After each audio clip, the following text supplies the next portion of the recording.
Bueno, buenas noches. Bueno, esta noche continuamos con los temas de educación médica. Hoy, pues, no tenemos un tema académico, más bien es un tema gremial, pues, motivado por una sentencia que se hizo popular la semana pasada, se hizo muy sonada en las redes sociales. Entonces, la ESCARE y la Junta Directiva de SAGA, pues, solicitaron a la parte jurídica, a los abogados de FEPADE, pues que nos den una asesoría y algunas recomendaciones para que no sucedan estos casos. Y si nos sucede, pues que salgamos bien librados. Entonces, la charla pues, va a estar a cargo del doctor Antonio Gómez. Antonio es abogado, especialista en responsabilidad y seguros de la Universidad del Norte, especialista en Derecho Médico de la Universidad Externado de Colombia y candidato a magíster, es decir, él está cursando el tercer semestre de la maestría en Derecho Procesal de la Universidad Libre Seccional Bogotá. ¿Bien? Y bueno, y el doctor Fran Barragán, que todos lo conocen, el doctor Fran Barragán es el coordinador jurídico del FEPADE a nivel de la región del Caribe. Sí. Bueno, Patri, tú. Sí, yo. Invitamos a Patri que nos va a decir unas palabras también. Cortica, pero. Gracias, Lucho. Bueno, buenas noches. Voy a ser breve. No sé si se acuerdan que esto lo publicó un colega en el chat de SARA, esta sentencia de la Corte Suprema de Justicia, y hubo revuelo porque el comentario era que debido a que no hubo una valoración preanestésica, parece que en eso se basó el fallo. Ahorita Antonio nos va a aclarar mucho esa parte. Se nos olvidó decir, Lucho, que Antonio, el cargo que tiene en la ESCARE es asesor jurídico senior de ESCARE. Bueno, resulta que ese día yo le contesto, creo que fue a Francisco o a Francisco Cuello, no recuerdo quién fue, pero alguien que hizo el comentario. Yo pregunto al equipo jurídico de ESCARE y apenas tenga la respuesta, les comento. Le hice la pregunta a la jefe de ellos, que es la doctora Olga Cubides, la jefe jurídica, la directora jurídica de ESCARE. Y Olga Cubides no me contesta inmediatamente, sino que comisiona a Franz Barragán, que es el coordinador de la Regional Costa Atlántica, para que Franz me responda. Entonces los dos me llaman, me cuentan el caso y resulta que la enseñanza es muy grande. Por eso hoy, a partir de ahí, se crea esta sesión académica, jurídica, se podría decir. ¿Y cuál es mi partecita? La partecita gremial, que es lo que a mí me apasiona.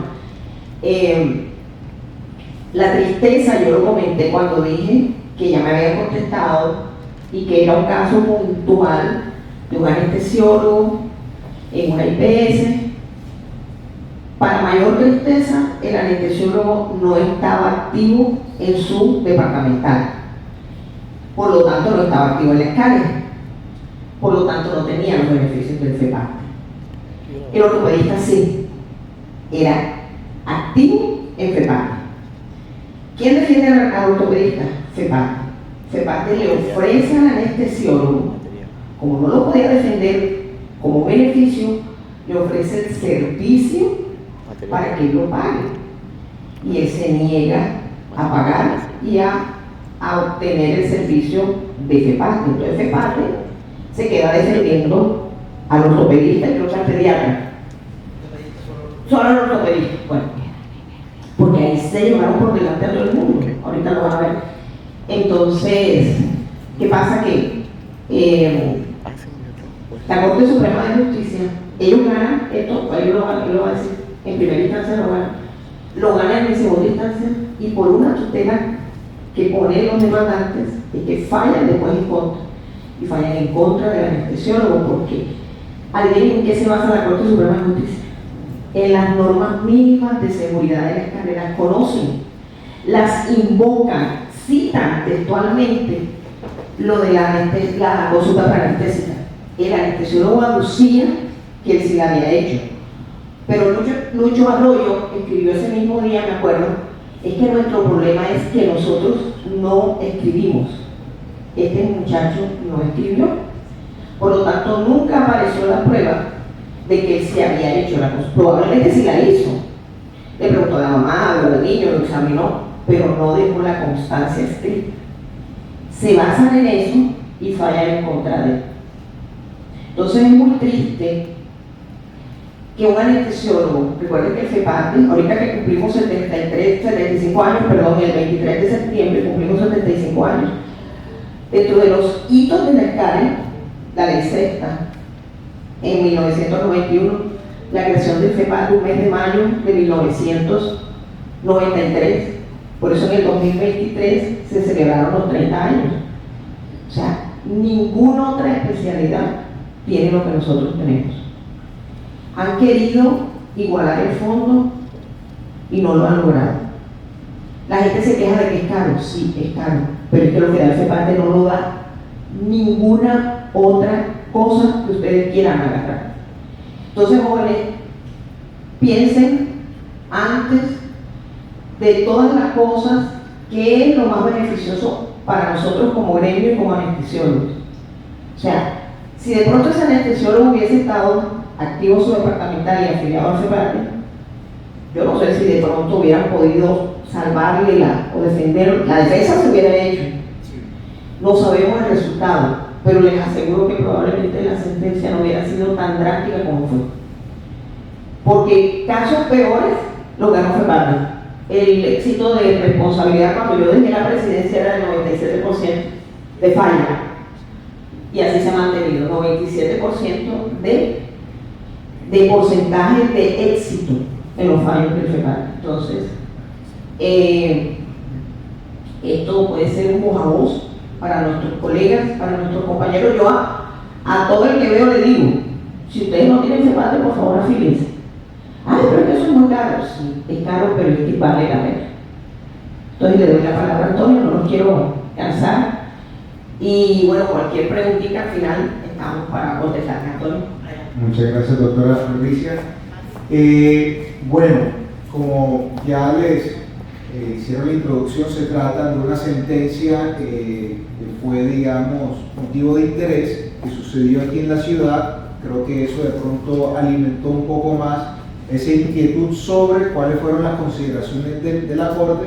Vamos a revisar lo que fue, digamos, el caso clínico como tal, algunas incidencias de los procesos, porque hubo tanto proceso ético como proceso civil, ¿verdad?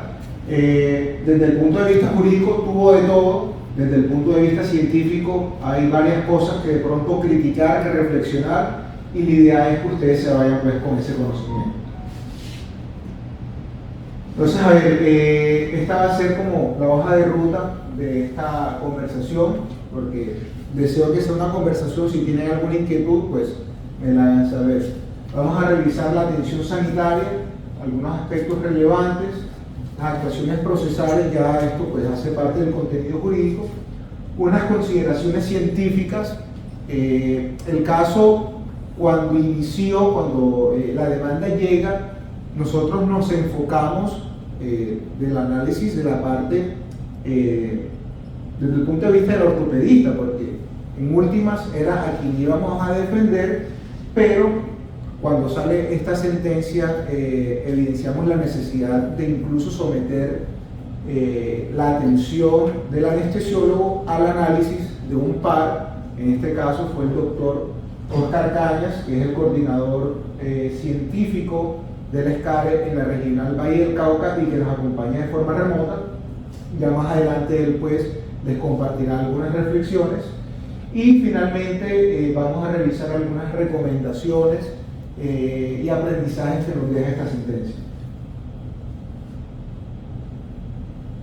Entonces, a ver, este es el caso, ¿verdad? Se trata de un niño, 8 años de edad, sufre una caída desde su propia altura con fractura del húmero distal derecho. Fue trasladado a una institución de acá de la ciudad para la realización de una cirugía. Inicialmente ese procedimiento fue reprogramado porque la mamá del niño le dio unas papitas. Entonces el personal de enfermería advirtió esa situación, la cirugía se aplaza. Cuando se realiza el procedimiento, esto fue a las 20:15 de la noche y la última ingesta de alimentos del niño había sido a las 9:15 de la mañana. Finalizando el procedimiento quirúrgico, el niño presenta una bradicardia severa, se realizan maniobras de reanimación, pero a pesar de estas maniobras el niño queda con un daño neurológico importante, ¿verdad? Dentro del curso de la atención hubo necesidad de cambiar el tubo orotraqueal. Se había optado inicialmente por un tubo número 4. Cuando asiste el equipo de pediatría de la institución auxiliar al anestesiólogo, hacen el cambio por uno número 5. Es un aspecto que desde el punto de vista científico fue evidenciado como una posible oportunidad de mejora. ¿Cuáles fueron las consecuencias de toda esta situación? Se presentó una queja del Tribunal de Ética Médica en contra de ambos profesionales, en contra del ortopedista y en contra del anestesiólogo.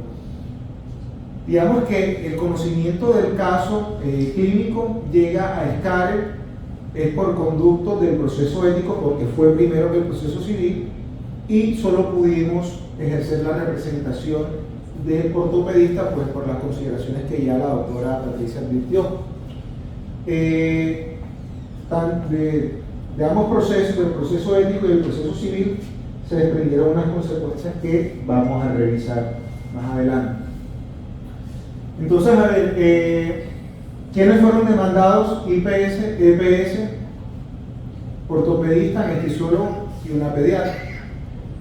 No pudimos ejercer, como ya lo mencioné, la defensa del anestesiólogo porque no estaba al día con los aportes.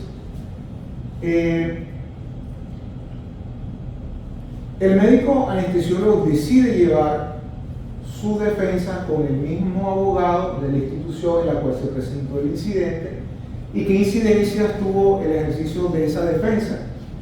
Entonces, perdón, aquí creo que me pasé, el primero era, a ver.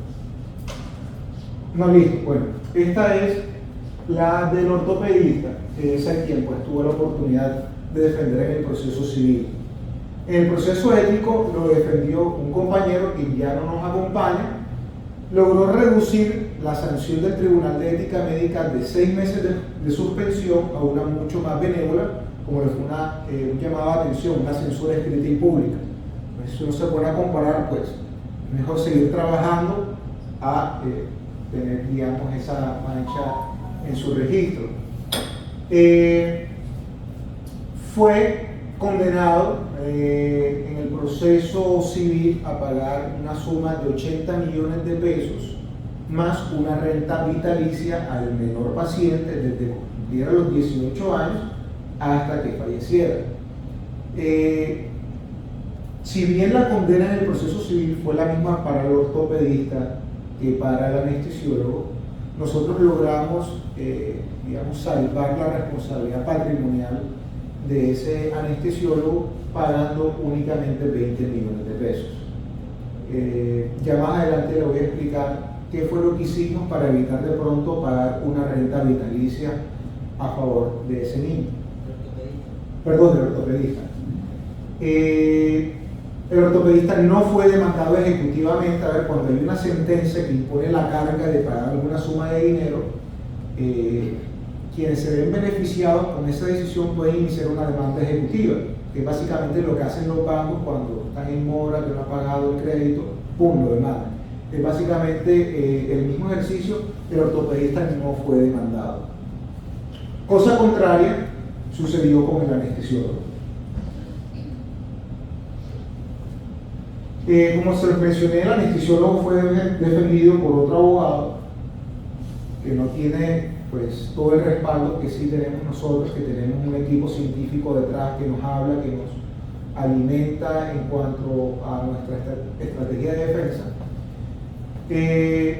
Le embargaron un vehículo de su propiedad, le embargaron su salario hasta la cuantía de 140 millones de pesos, un inmueble de su propiedad, y tiene que responder por, pues de esos 80 nosotros pagamos 20, están 60 más la renta vitalicia que debía pagar.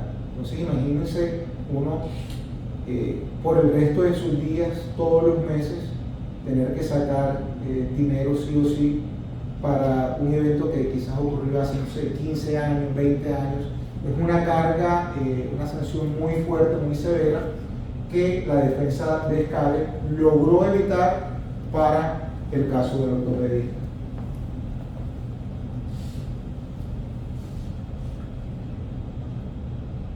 Entonces acá podemos ver, esto es extraído de la decisión del juzgado cuando inicia el proceso ejecutivo en contra del médico anestesiólogo. Entonces vemos que ahí están embargando un vehículo y un inmueble de su propiedad. Eso es algo que puede suceder en todo proceso y la idea es estar preparados, porque hacer algo para evitarlo al 100% no es posible, así como ustedes no pueden garantizarle al paciente que no se va a complicar. En ese mismo sentido, no se puede hacer nada para evitar ser demandados. Lo que se puede hacer es estar preparados para, en el caso de una demanda, evitar este tipo de situaciones. Entonces veamos algunas incidencias del proceso como tal. Esto comenzó con un proceso ético que se le reprocha al anestesiólogo. Al anestesiólogo se le reprochaba que no realizó registros en la historia clínica ni antes ni después de la complicación. Cuando en el proceso ético le preguntan al anestesiólogo, hombre, venga, usted, ¿por qué no hay registros? ¿Por qué todo es como tan escueto? Hay algunas notas incompletas. La respuesta de este no es que como se trataba de un procedimiento de urgencias, pues todas las órdenes fueron verbales y se manejó de esa forma. En la sentencia del Tribunal de Ética Médica, pues obviamente le llamaron la atención y casi que regañaron tanto al anestesiólogo como a su apoderada, porque era, pues no es justificable, o sea, no tiene ningún sentido, y contrario a lo dicho, a lo contestado por el anestesiólogo, es más importante en estos casos de urgencia, donde hay complicaciones, es donde más uno tiene que ser juicioso en la elaboración de la historia clínica, en consignar los registros. Como consecuencia, digamos, de esas falencias, obviamente no había forma de acreditar la existencia de una valoración preanestésica, que es, digamos, el punto central sobre el cual se derivan todas las sanciones contra el profesional. También se destacaba en esta decisión del proceso ético que cada vez que se le preguntaba al anestesiólogo, venga, ¿cómo fue esa valoración preanestésica? O sea, ¿qué advirtió usted? Él decía, no, es que yo hablé con la mamá me decía que no estaba sano, y todo era contestando que había hablado con la mamá, que la mamá le decía. ¿Y qué concluye el tribunal y qué concluye también la Corte Suprema de Justicia? Que no hubo una valoración preanestésica y la conversación que usted pudo haber tenido con la mamá, eso no sustituye esa valoración, ese acto de revisar al paciente, de tocarlo, de sentirlo, de preguntarle. Entonces, uno de los aprendizajes o las enseñanzas que nos va a quedar de acá es que en el caso de pacientes pediátricos y de pronto de cualquier otro paciente que deba ser asistido por un respondiente, no podemos entender que la valoración preanestésica va a ser esa conversación. Hay que detenerse con el paciente, quedarse a ocultarlo y hacer pues todo lo que normalmente se hace y que ustedes conocen perfectamente. Se concluye también que pues como consecuencia de la ausencia de esa valoración preanestésica se derivó o eso desembocó en una complicación de hipoglicemia, la cual ya vamos a revisar más adelante en detalle. Listo, entonces llega la demanda civil. Bueno, en el proceso ético les había comentado, creo que la sanción contra el anestesiólogo fue la suspensión de 2 meses del ejercicio profesional. Cuando llega la demanda en el 2013, cuáles son los reproches, las inconformidades que tenían los demandantes en contra del acto médico. Uno, que se habían pasado a anestesia. Yo creo que, a ver si entre ustedes se dicen, no, es que me pasé de anestesia, digamos que es una expresión absurda, pero de pronto entre quienes no conocen la minucia del acto médico, del acto anestésico, pueden entender que es posible que se pasen de anestesia. Entonces ese era el primer reproche. Segundo reproche, que no se determinó el índice de masa corporal. De alguna forma los demandantes pensaban que eso era un factor importante en la atención del paciente para el acto anestésico, que no se describió cuál fue la técnica de anestesia implementada y que no se hicieron pruebas para determinar si el niño era o no alérgico a algún anestésico. Entonces, en ese orden de ideas, la defensa nuestra del ortopedista tenía en cuenta estos reproches, que debió ser lo mismo que debió tener en cuenta la defensa del anestesiólogo. Sin embargo, tocó una puerta que realmente no le convenía. Ya ahorita vamos a revisar eso. Entonces, ¿qué decía la defensa del anestesiólogo? Comienza a hablar, a referirse a algunos temas que no le están preguntando, que no le están reprochando. Entonces dice que el paciente antes de la cirugía no presentaba ninguna sintomatología que orientara a un cuadro de hipoglicemia. Eso uno se pregunta por qué no está hablando de hipoglicemia si en la demanda no le están reclamando hipoglicemia. Que el paciente presentaba una estabilidad hemodinámica, no había alteraciones en ese sentido, que venía recibiendo líquidos y que esos líquidos permiten que se mantengan unos niveles óptimos de glicemia, que la madre le había informado ya después de la complicación que era alérgico al huevo de gallina y que ello podría haber incidido en una posible complicación por reacción alérgica, teniendo en cuenta que hay anestésicos que tienen componentes derivados del huevo de gallina. Explica que es imposible pasarse de anestesia. Esto digamos que es un acierto en cuanto a sus argumentos de defensa, porque de hecho era sobre ese punto en particular que debía enfocarse, y que la hipoglicemia pudo ser producto de una reacción alérgica a algún anestésico o la dipirona.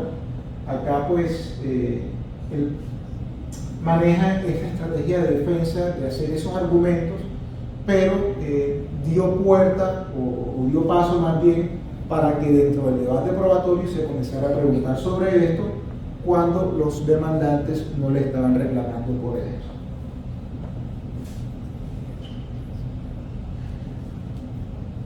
En primera instancia, el proceso se ganó, lo ganó tanto el anestesiólogo como el ortopedista, y las consideraciones de la juez muy acertadas fueron: hombre, aquí lo que me están discutiendo los demandantes es si se pasaron o no de anestesia, y voy a hacer, digamos, mi juicio de valor frente a tal consideración. Y pues desde luego que no encontró probado que se hayan pasado de anestesia. Algunos testigos que depusieron en el proceso, ortopedistas, anestesiólogos, pediatras, coincidían que el estrés mismo de la cirugía, incluso alguna medicación que se le había suministrado en las maniobras de reanimación, podía subir los niveles de glicemia, por lo que era extraño que luego de la complicación se encontrara una glicemia de 20 miligramos sobre decilitro. Concluye que el tema del ayuno no tiene por finalidad mantener un control en los niveles de glicemia, sino que lo que se busca es evitar una broncoaspiración. Eso pues también fue explicado por conducto de los testigos. Y que los niños pueden tener perfectamente un ayuno de hasta 48 horas sin que ello comporte alguna alteración en sus niveles de glicemia.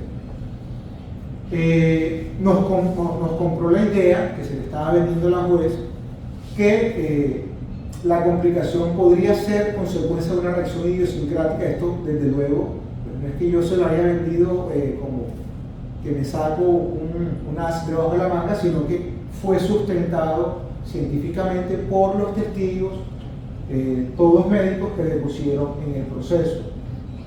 Y en puntos de las irregularidades de la historia clínica, que era algo que le habían reprochado al anestesiólogo, es que, a ver, listo, hay registros irregulares, incompletos en la historia clínica, pero es que el niño no presenta la bradicardia porque ya se haya olvidado poner una nota, porque se haya olvidado una firma. Es decir, el niño se complica por una situación distinta al diligenciamiento propio de la historia clínica y por ello pues no le da de cierta forma mayor relevancia a ese aspecto.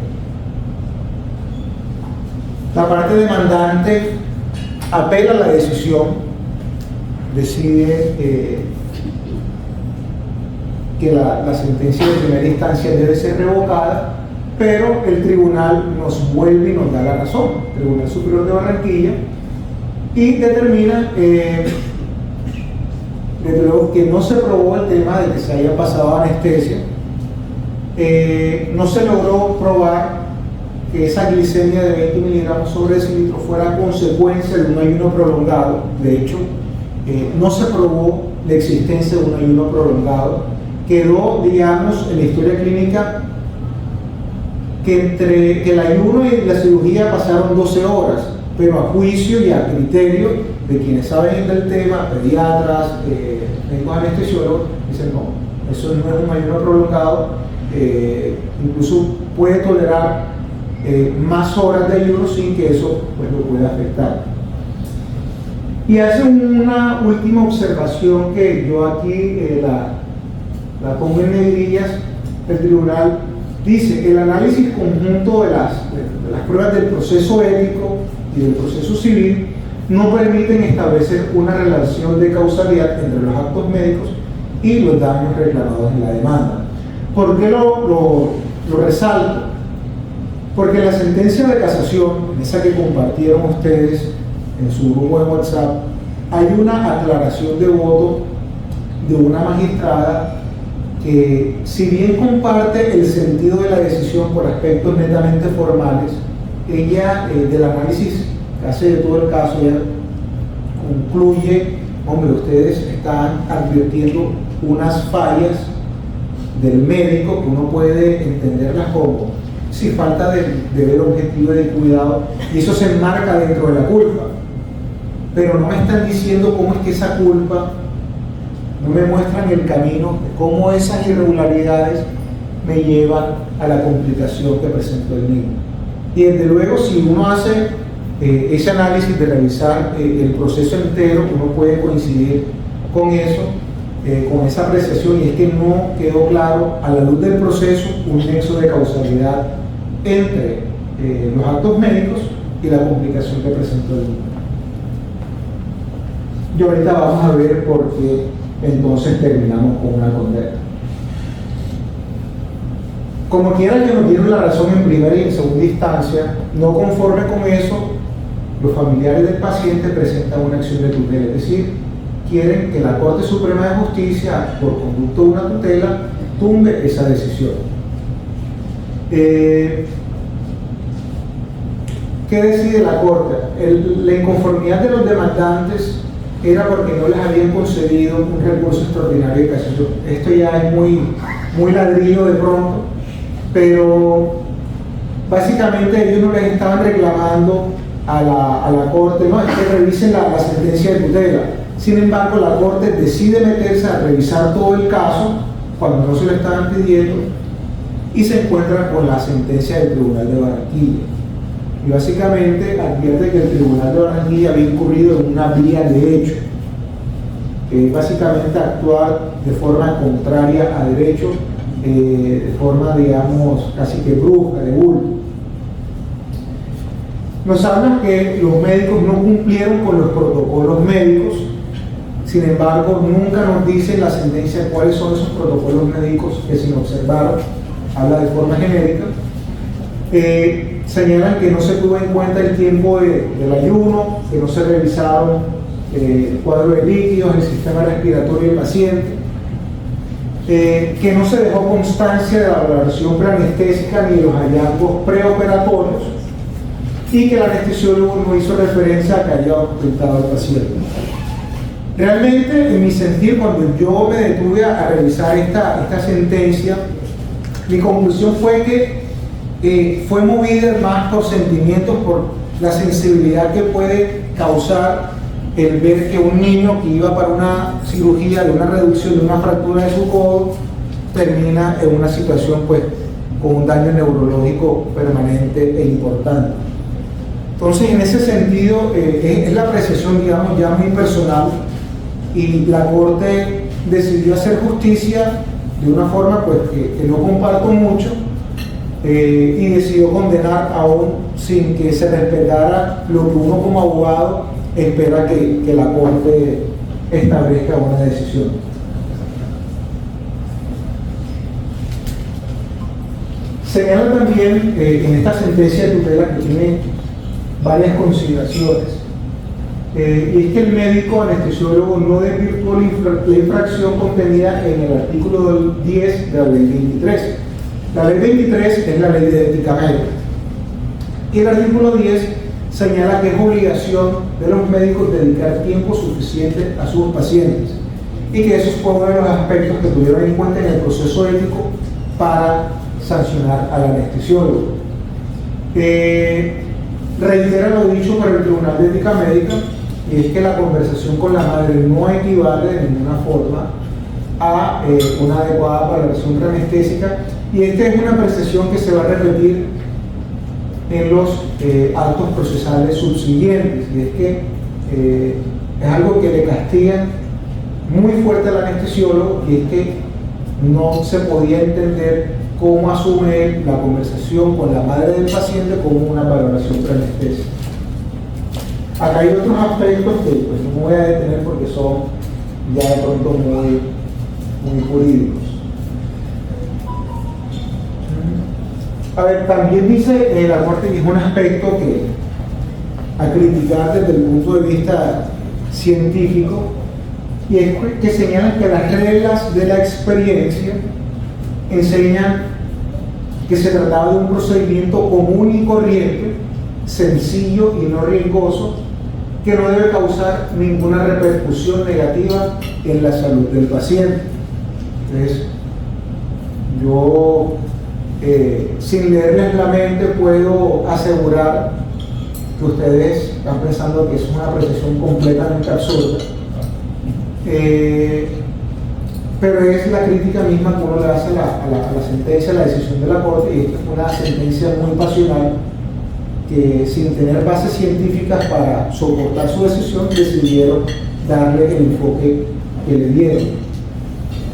Dice que el daño sufrido por el paciente no ocurre por obra y azar ni por culpa de la víctima, sino por una mala praxis médica, como se encuentra descrito en la literatura especializada en la materia. Sin embargo, nunca nos dice la decisión cuál es esa literatura especializada en la materia en la cual se basa para tomar esa determinación.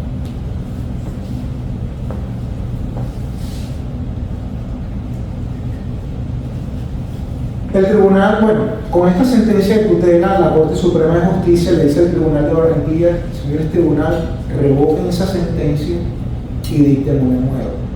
La orden como tal no viene así expresa como que tienen que condenar, pero todo lo que nos estaba diciendo entre líneas en su exposición de motivos, básicamente los estaba invitando a una sentencia condenatoria, y fue justamente lo que hizo el Tribunal de Barranquilla.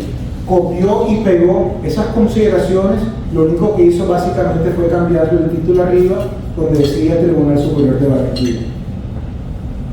Las consideraciones son exactamente las mismas,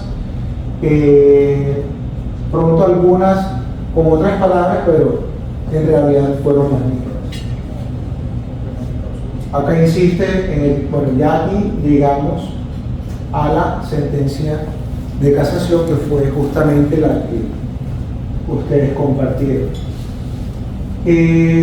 La Corte decide confirmar de cierto sentido esa condena en contra de la clínica, del anestesiólogo y del ortopedista, pero enfoca todo el análisis es a la atención en anestesia. Se olvida del acto de ortopedia, incluso en algunos momentos, en algunas apartes, dice que estuvo bien realizada, que no se presentaron, digamos, complicaciones asociados al acto quirúrgico propiamente dicho y se detiene profundamente en el acto de anestesia. Acá rescata esa apreciación del Tribunal Nacional de Ética Médica sobre la conversación con la madre.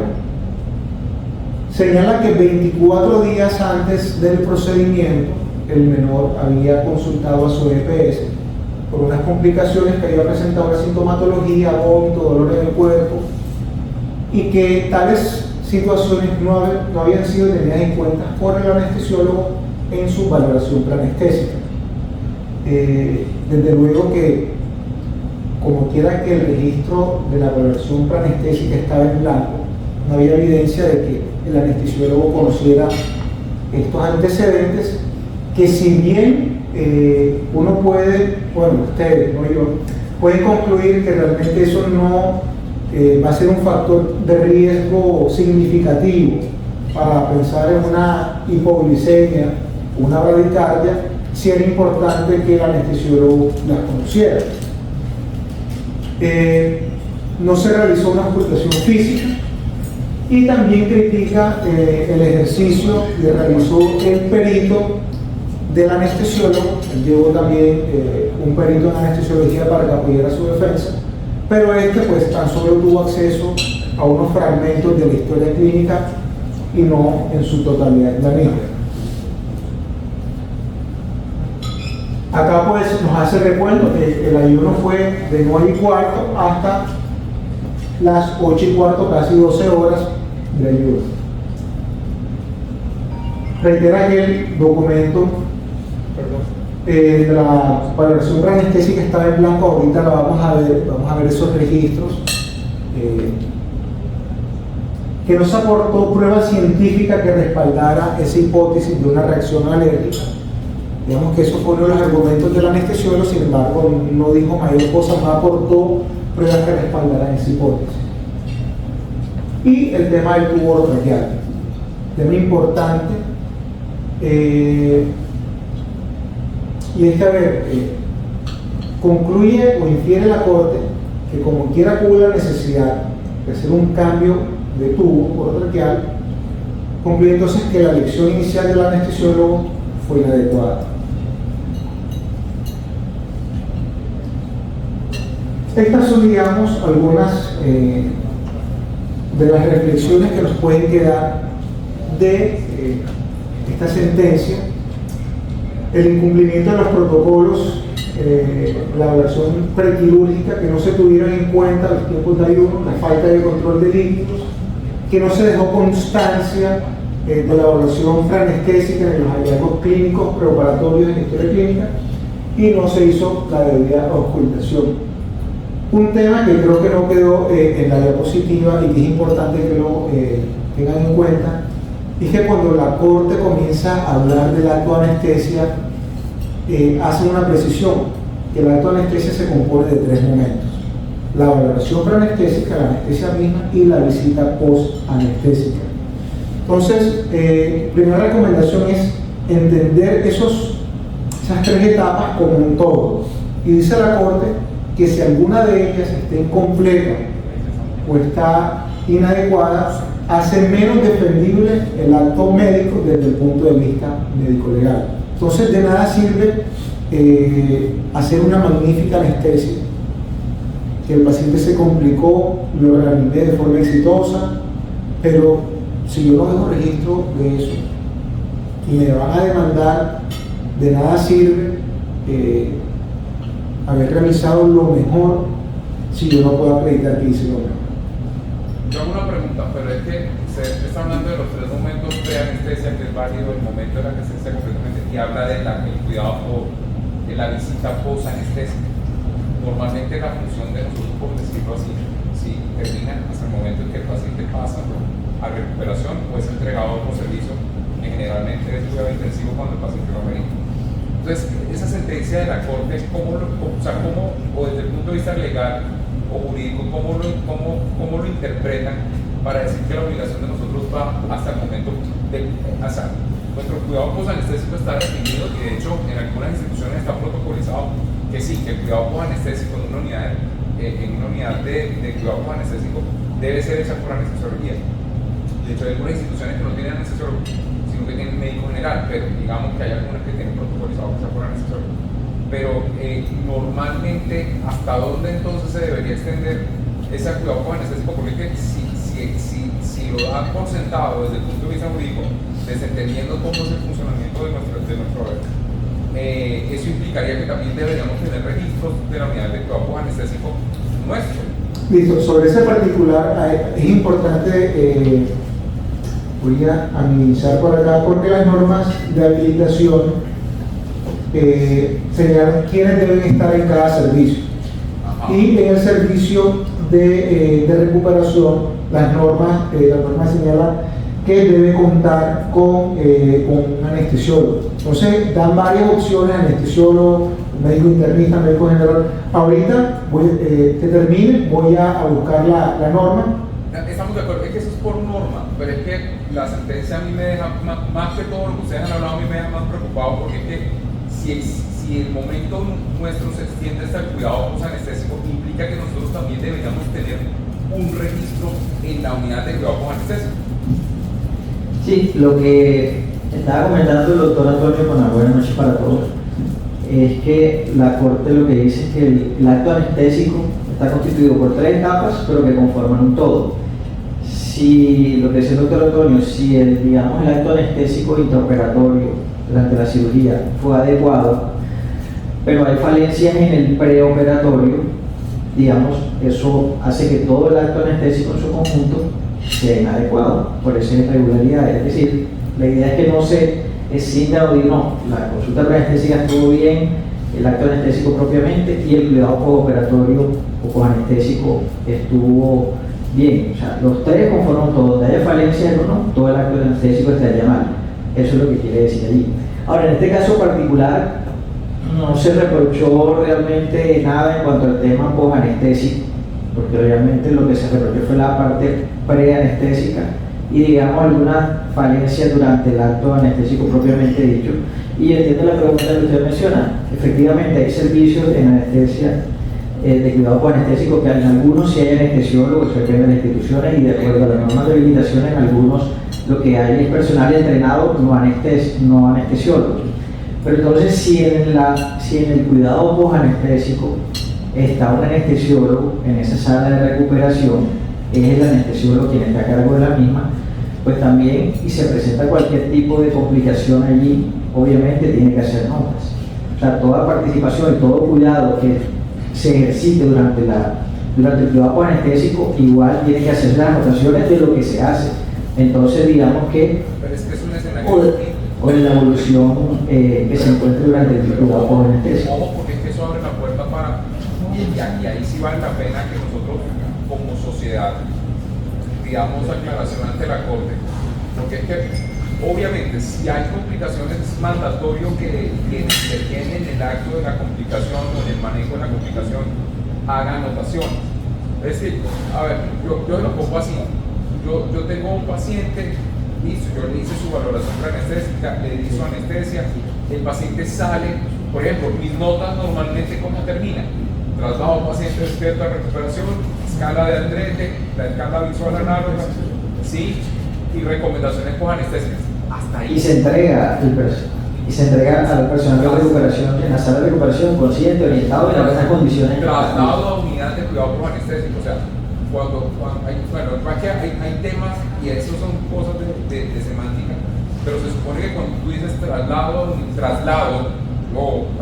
a unidad de cuidado posanestésico, se da por sentado que uno lo entrega, ¿sí? Pero el tema es que a mí me causa mucha preocupación, que es que si las cortes entienden que el acto nuestro se extiende hasta el cuidado posanestésico, eso quiere decir que sería mandatorio, o sea, es mandatorio que yo haga un registro preanestésico. Eso es lo que acaba de decir la sentencia. Es mandatorio que yo tenga un buen ¿cómo se llama? Un buen registro de anestesia, pero eso implicaría que también tengo que hacer una nota posoperatoria. Depende. A todos, claro. Sí. ¿Complicados o no complicados? Pero digamos que también hay una diferencia en cuanto a servicios. Si el mismo anestesiólogo sería quien estuviese a cargo del cuidado posanestésico, debería hacer nota. Pero si ella le entrega y hay personal a cargo de ese servicio, ese personal en ese servicio, sea anestesiólogos, sea médicos generales entrenados o internistas, lo que sea, tendrían que hacer, digamos, las anotaciones. ¿Dónde vamos? Esos servicios normalmente no hacen notas a no ser que haya una complicación. Solamente esos servicios reciben o hacen las anotaciones es el personal de enfermería. Enfermería se hace nota. Por eso, una cosa es personal de enfermería y una cosa es personal médico. Por eso es que es importante aclarar este tema, porque es que eso da pie para que nosotros o estamos incurriendo en un error, o incluso los servicios de recuperación estén incurriendo en un error que no es adrede, obviamente, sino que sería por puro, simple y llano del conocimiento. Por eso es que es necesario hacer la salvedad y hacer la aclaración del tema. Porque es que, vuelvo y digo, uno entrega al paciente, lo deja en recuperación, tú lo puedes dejar monitorizado, tú lo entregaste, pero si las cortes piensan que el acto del anestesiólogo va hasta y que debe haber un registro, porque es que finalmente, perdónenme, cuando yo escucho este tema, el error claro es que no hubo una anotación del estado preoperatorio del paciente.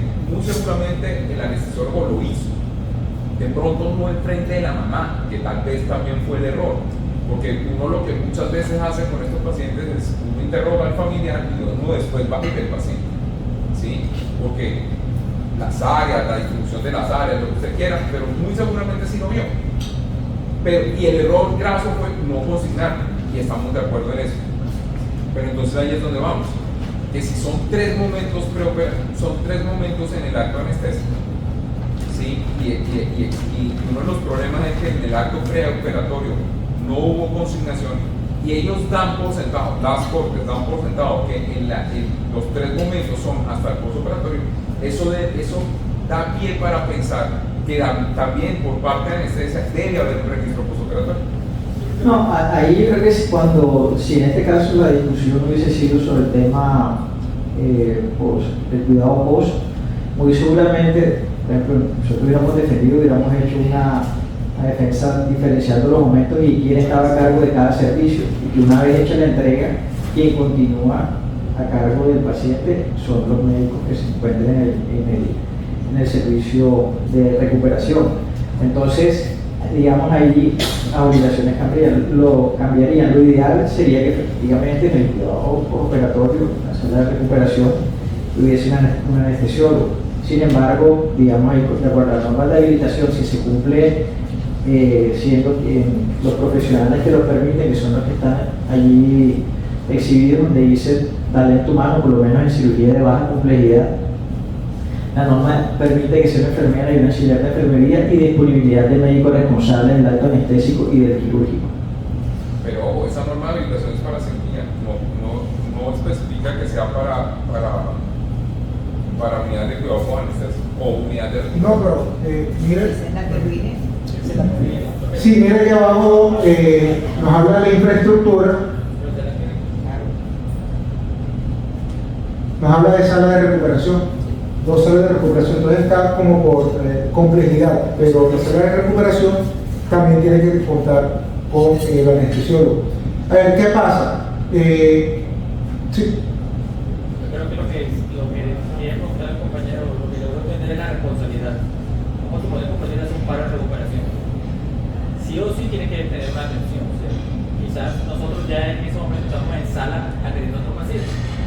Entonces, hacer el gran usuario, se arroba, lo que quiera. Entonces, nosotros deberíamos abandonar un paciente para atender a otro, ¿cierto? Entonces, en ese momento ya debería haber otro médico, especialista o entrenado en reanimación que esté en recuperación. Yo creo que lo que quiere decir el doctor, que sea responsabilidad de nosotros, yo pienso que algo no es de nosotros. Es lo mismo cuando usted va a operar, probablemente la valoración preanestésica la hizo otro anestesiólogo.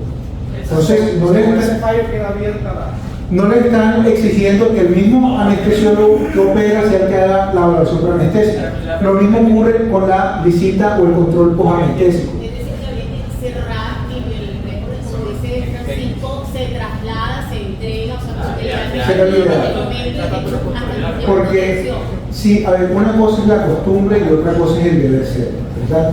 Entonces, si uno revisa una historia clínica, por ejemplo, el ortopedista, en algún momento hay una nota, dice se da de alta por el servicio de ortopedia, ¿verdad? Difícilmente vamos a encontrar una nota de un anestesiólogo que diga se da de alta por el servicio de anestesiología. Y uno piensa, viste, el paciente estuvo sometido al estrés o a todo lo que conlleva un procedimiento anestésico, pero nunca hay como una nota que diga, listo, este paciente se recuperó de su procedimiento anestésico. Entonces, si usted me pregunta cuál es mi opinión profesional ya desde el punto de vista como abogado que me dedico a defender profesionales de la salud, hombre, sí sería bueno comenzar a llevar un registro un poco más excesivo, no excesivo al límite, pero sí nuevos hábitos. Por ejemplo, si el paciente se entrega a recuperación, dejar una nota, se entrega paciente al servicio de recuperación en tales condiciones, ¿listo? Y digamos que ahí se está cumpliendo como esa exigencia de la corte de, hombre, que no es que usted terminó el procedimiento y se desentiende, ¿no? Porque realmente después de un récord de anestesia uno no suele encontrar más registros del anestesiólogo, salvo que el paciente se haya complicado y que comienza a visitarme, entonces si comienza a hacer las anotaciones, visito paciente, porque claro, quieren dejar ver que sí les preocupa el paciente y que quieren su recuperación. Pero un paciente que no tiene complicación, realmente es difícil encontrar una nota después del récord de anestesia que sea del anestesiólogo. Una pregunta, en este caso puntual, la objeción fue sobre la valoración preanestésica. Y en este caso, que fue una urgencia diferida, hubo 12 horas de ayuno. Hay unas horas específicas o un tiempo específico para que mi valoración preanestésica tenga más o menos peso en cirugía de urgencia o en cirugía programada. Si esto es una urgencia diferida, me está pidiendo valoración preanestésica para todo. Bueno, realmente la urgencia, uno podría obviar una valoración preanestésica porque hay que resolver sobre la marcha. Eso es la emergencia. En la emergencia. Es diferente. En este caso fueron 2 días que se aplazó inicialmente por el evento inicial. Sí. 12 horas. No, No. la primera se aplazó 2 días. Llegó el 8 y terminó el 10. El 8, sí. Esa cirugía programada. Sí, era una cirugía programada y desde luego que había que hacer la valoración preanestésica. Ahí pues O sea, no había condiciones de salud del paciente que... Pero la pregunta de Ángel, yo le entiendo perfectamente la duda, porque Sí, claro. es que según lo que ellos argumentan, No dice urgencia. todos los pacientes que vayan a urgencia tienen que llevar un registro escrito. Claro. Hecha y escrita. Consecuencia argumental. Todos tienen que tener un protocolo. Y eso no lo hace casi nadie. no hace el reporte con su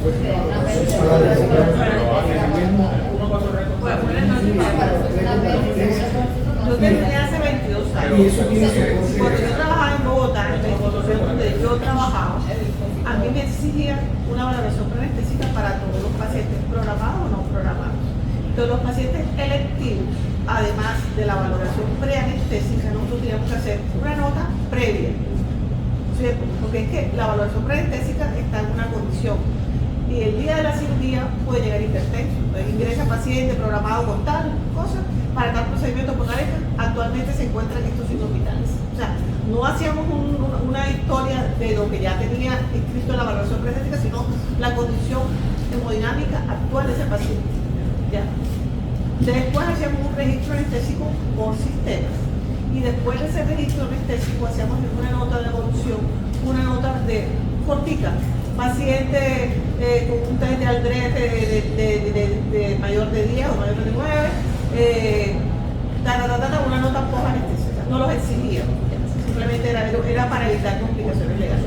La otra consideración que iba a decir yo, ¿cuál es el momento mínimo que necesita uno tener una valoración preanestésica para una cirugía electiva? Obviamente en una urgencia uno hace la valoración preanestésica escrita ese mismo día, en el momento que uno ve al paciente, pero tiene que hacerla, o sea, no hay excusa para no hacerla. Hay que anotarlo y hay que consignar todo.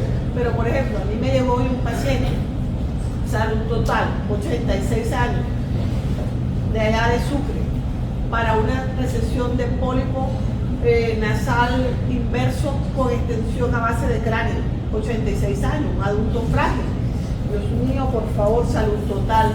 Y me llaman la gerencia y me dice, Paulina, no lo puedes suspender, hay que hacerlo porque hay que facturar.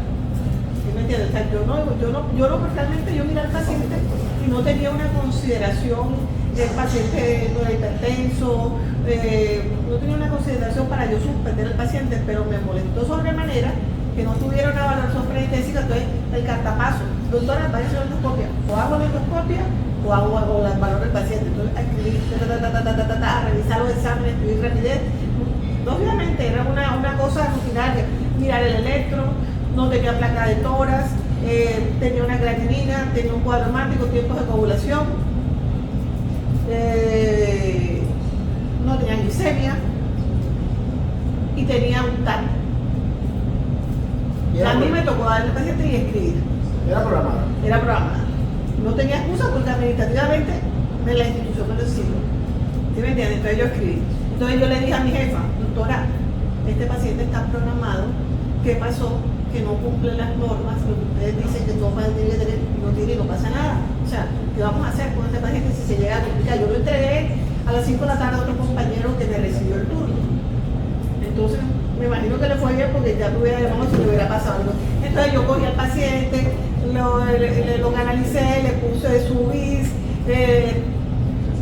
lo manejé bien, pero hasta donde yo lo dejé, esa valoración preanestésica para un paciente electivo de una cirugía mayor, un adulto frágil, ¿tiene o no tiene validez hecha el mismo día, 2 horas antes del procedimiento electivo? Esa es mi pregunta. Todo depende del tipo de procedimiento, porque no todos los procedimientos son distintos. A veces Gracias. ustedes solicitan Es un procedimiento mayor. valoración por internista para que le ordene tales exámenes, y esos exámenes o esos laboratorios tienen una vigencia. Y usted sabrá, de acuerdo a las circunstancias del caso, hombre, yo puedo operar, si este examen es de hace una semana, me sirve, lo puedo operar porque tengo un conocimiento actualizado de cuáles son las condiciones del paciente.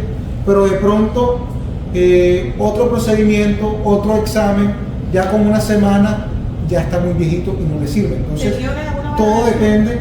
Tenía una valoración de un médico internista, pero en ninguna parte de esa valoración consignaba una placa de tórax, en ninguna parte consignaba una glicemia, colocaba exámenes del 2023, o sea, una valoración que es como para decir y tirarla, o sea, no sirve para nada. O sea, eso, Creería que es importante saber cuánto tiempo antes Yo lo de recomiendo. ver el paciente electivo es Exactamente, es válido. ¿Cuál es la valoración? Mira, Marta, nosotros, perdóname. Discúlpate, digo, un abogado minucioso y detallista me dijo, no sirve, que hace mucho tiempo, si usted hace una valoración el mismo día de la cirugía, porque un juez puede decir, a usted se le indujo a operarse y usted no tuvo el suficiente tiempo para analizar los pros, los contras, las complicaciones, si quería arriesgar su cuerpo o no quería arriesgar.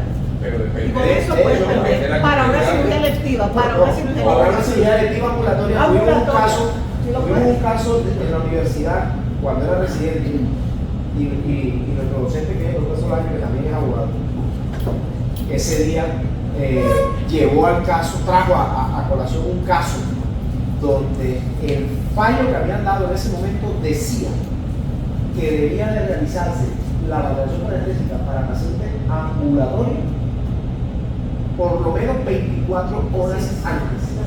Y fue explícito el fallo en decir eso. Pero las guías de la Sociedad Americana, que es la que nos guía, la que nos regimos nosotros, dicen que los pacientes ASA1 sin comorbilidades pueden ser vistos inmediatamente antes, y ahí es Es que donde incluso vamos. las Los protocolos internacionales avalan que algún tipo de paciente nosotros lo podemos ver en el momento antes de llevarlo a Lo que pasa es que, por ejemplo, en clínicas donde no hay registro digital confiable, ¿cómo demuestras tú que esa valoración preanestésica la hiciste antes del procedimiento y no después del Y ahí es procedimiento? donde va que uno tenga haga el concepto y haga la valoración previa. No, pero yo le digo algo. Cuando usted hace una valoración preanestésica, usted da la luz verde para el procedimiento el mismo día. Usted no se toma 2 o 3 días para este paciente que atendí hace 2 o 3 días. Depende. Si tiene algo pendiente, se deja aplazar. Bueno, exactamente, pero cuando ya tiene todo, ha revisado todo, usted esa determinación la toma el mismo día. Ahora yo le hago la siguiente reflexión. Si usted hace la valoración preanestésica con 2 días de antelación al procedimiento quirúrgico, digamos que hay 2 días en los que pueden variar las condiciones del paciente. Versus si yo hago la valoración preanestésica el día antes para operarlo al día siguiente, estoy reduciendo ese margen de variación de las condiciones de salud del paciente. Yo puedo ver el paciente hace 2 días y el día de la cirugía cancelar. Es que la valoración es para Lo que dice optimizar es el que paciente. entre menos tiempo pasa entre la valoración y el momento de la cirugía, hay menos chance de que el paciente varíe su condición. No es así, porque es que una valoración es para uno tratar de optimizar un paciente para poder llevarlo en las mejores condiciones de cirugía. No, pero Es un paciente complejo. Bajo la premisa de que le van a dar luz verde, o sea, de listo, te puedes operar, pero en condiciones adecuadas para operarte. Entonces, si yo reduzco el tiempo, y eso es un argumento pues, que nosotros hemos utilizado en defensa de los procesos de anestesiología, cuando se nos reprocha el tema, no, que es que el mismo día, sucede mucho en cirugía plástica, no, es que apenas el día de hoy le hicieron la valoración y lo metieron a cirugía al día siguiente. ¿Y qué decimos nosotros? Que entre más próxima esté la valoración preanestésica al acto quirúrgico, las condiciones del paciente, digamos que hay una seguridad de que se van a mantener, versus si yo hago una valoración una semana atrás, el paciente se puede emborrachar, puede presentar cualquier... Es que de hecho usted lo puede ver el mismo día de la cirugía. Correcto. Y usted lo evalúa cuántas veces, que usted puede ver el paciente 5 días antes, 1 mes antes, 2 días antes o el día anterior, y el mismo día de la cirugía está en condiciones que no se debe meter, si no lo mete. El tema no es el tiempo, el tema es el estado en el que está el paciente cuando va a entrar a la cirugía. Y un tema de criterio. Y es un tema de criterio. Pero para una cirugía electrónica Legalmente no hay una regla que te diga... Hay una clínica donde yo voy que hago preanestesia y nos exigen entregar el consentimiento de anestesia diligenciado y con fecha de ese día que se entrega para que el paciente se lo lleve a la casa, tenga todo el tiempo de leerlo, analizarlo, decir que no está de acuerdo, volver a preguntar, y el día de la cirugía el anestesiólogo que da la anestesia vuelve a firmar el consentimiento cuando se hace el acto de anestesia. Es válido. Pero no es una norma que le esté exigiendo, no es que eso tiene que ser así. No lo hay. ¿Cuánto tiempo debe haber? No hay tiempo. La norma, no existe una norma que diga que la valoración preanestésica tiene que ser con tantos días, semanas, horas de antelación. No lo hay. Eso es criterio de la anestesióloga. La recomendación, o sea, en realidad lo ideal sí es que se haga antes. ¿Por qué? Porque si ese paciente llega y necesita algo, exámenes, alguna valoración que ustedes consideren que la necesite, ahí la pide, y en ese lapso entre que está la fecha programada. Eso se vuelve más un tema administrativo si se quiere, porque es que vuelvo y les digo, o sea, es que existen guías para eso. Las guías de evaluación preanestésica, por ejemplo, de la Sociedad Americana, existen y te consignan qué pacientes puedes llevarlos tú y puedes valorarlo incluso el mismo día. De hecho, hoy día la tendencia es: yo no pido la batería de exámenes ni hago todos los laboratorios que tengo que hacer. O sea, ya hoy no es mandatorio como se hacía antes, que tengo que mandar hemograma, creatinina, glicemia, TPT, transaminasas, rayos X de tórax y electro. O sea, eso porque se ha demostrado que eso no modifica la sobrevida, la sobrevida no modifica la incidencia de complicaciones. Pero, de hecho, hoy día los laboratorios uno debería pedirlos enfocados a patologías de acuerdo a lo que uno encuentra en el interrogatorio y de acuerdo a lo que uno encuentra en el paciente. Ahora, si tú me dices que es un paciente hipertenso, debo tenerle por lo menos una creatinina para mirar a ver cómo, sobre todo si el paciente es de larga edad. Pero va enfocado. Hoy la valoración preanestésica debe ir enfocada a las patologías del paciente. El tema, Pacho, es que eso lo podemos tener claro, muy claro nosotros, pero los jueces no. Ahí está el problema. Ese es el tema. Ahí está el problema. O sea, eso yo pienso que aquí todos estamos de acuerdo con todo lo que tú acabas de decir. Pero hazle entender a un juez que no se necesitaba. Es que ahí está claro. Ese fallo está claro. O sea, ahí está dejando abierto, primero La pusa anestesia. La posanestesia hay que llenarla. Eso que dice ahí. Dice que la posanestesia hay que diligenciarla. Y hay que tener un ensayo. No, ahí en realidad yo lo que en realidad recomendaría es cuando se hace la entrega, hacer una entrega formal, bien escrita, se entrega al paciente, hacer la recuperación, en buen estado. ¿Por qué? Porque ya ahí, digamos, queda a cargo de ese servicio. Ya terminaste la pregunta. Ustedes son los que están a cargo ahí. Entonces, realmente esa sería la nota. Y lo otro es que definitivamente no hay un tiempo. Déjenlo terminar, por favor. No hay un tiempo para la consulta preanestésica anterior. Yo no sé si hay la sentencia. Pero si hay, lo que sí en realidad la recomendación es que si se hacen días previos y llega ya el día de cirugía, hacer una nueva evaluación allí, porque las condiciones pueden variar entre el tiempo de esa consulta preanestésica inicial y el día de la cirugía. Entonces hacer ese registro ahí realmente es lo recomendable. Tatiana, pero un momentico. Pero fíjate que llama la atención que la Corte invoca las normas mínimas de seguridad, que ya no se llaman normas mínimas de seguridad del escáner, sino lineamientos para una anestesia segura, y que fueron actualizadas en el periodo anterior.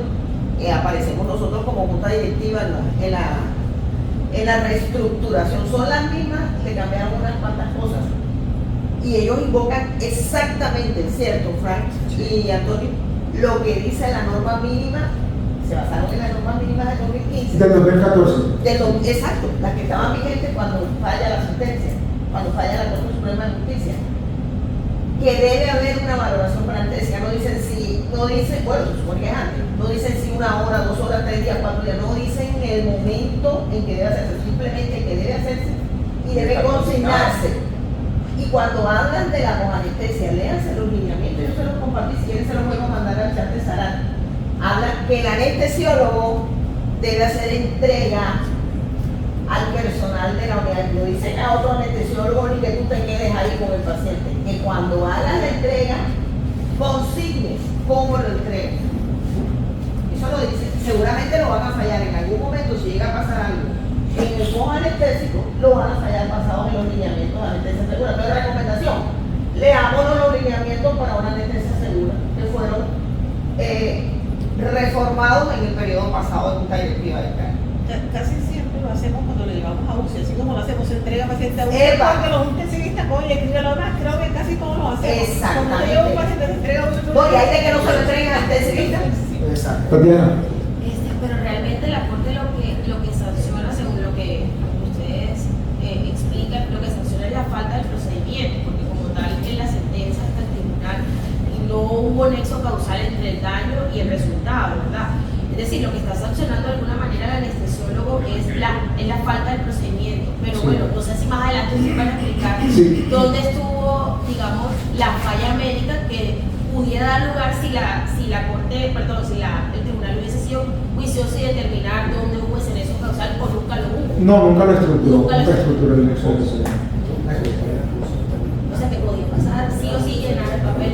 Bueno, aquí yo estaba revisando las normas mínimas y ahora los lineamientos y realmente dice lo mismo. En la fase postoperatoria, lo que hemos dicho, el anestesiólogo que administró la anestesia debe acompañar al paciente cuando éste sale de sala de cirugía y es transportado a la UPA o a la UCI, verificando que tenga el monitoreo requerido y oxígeno suplementario si es necesario, que tenga control adecuado de la vía aérea, que esté hemodinámicamente estable y que tenga un nivel de conciencia cercano al que tenía antes del acto anestésico.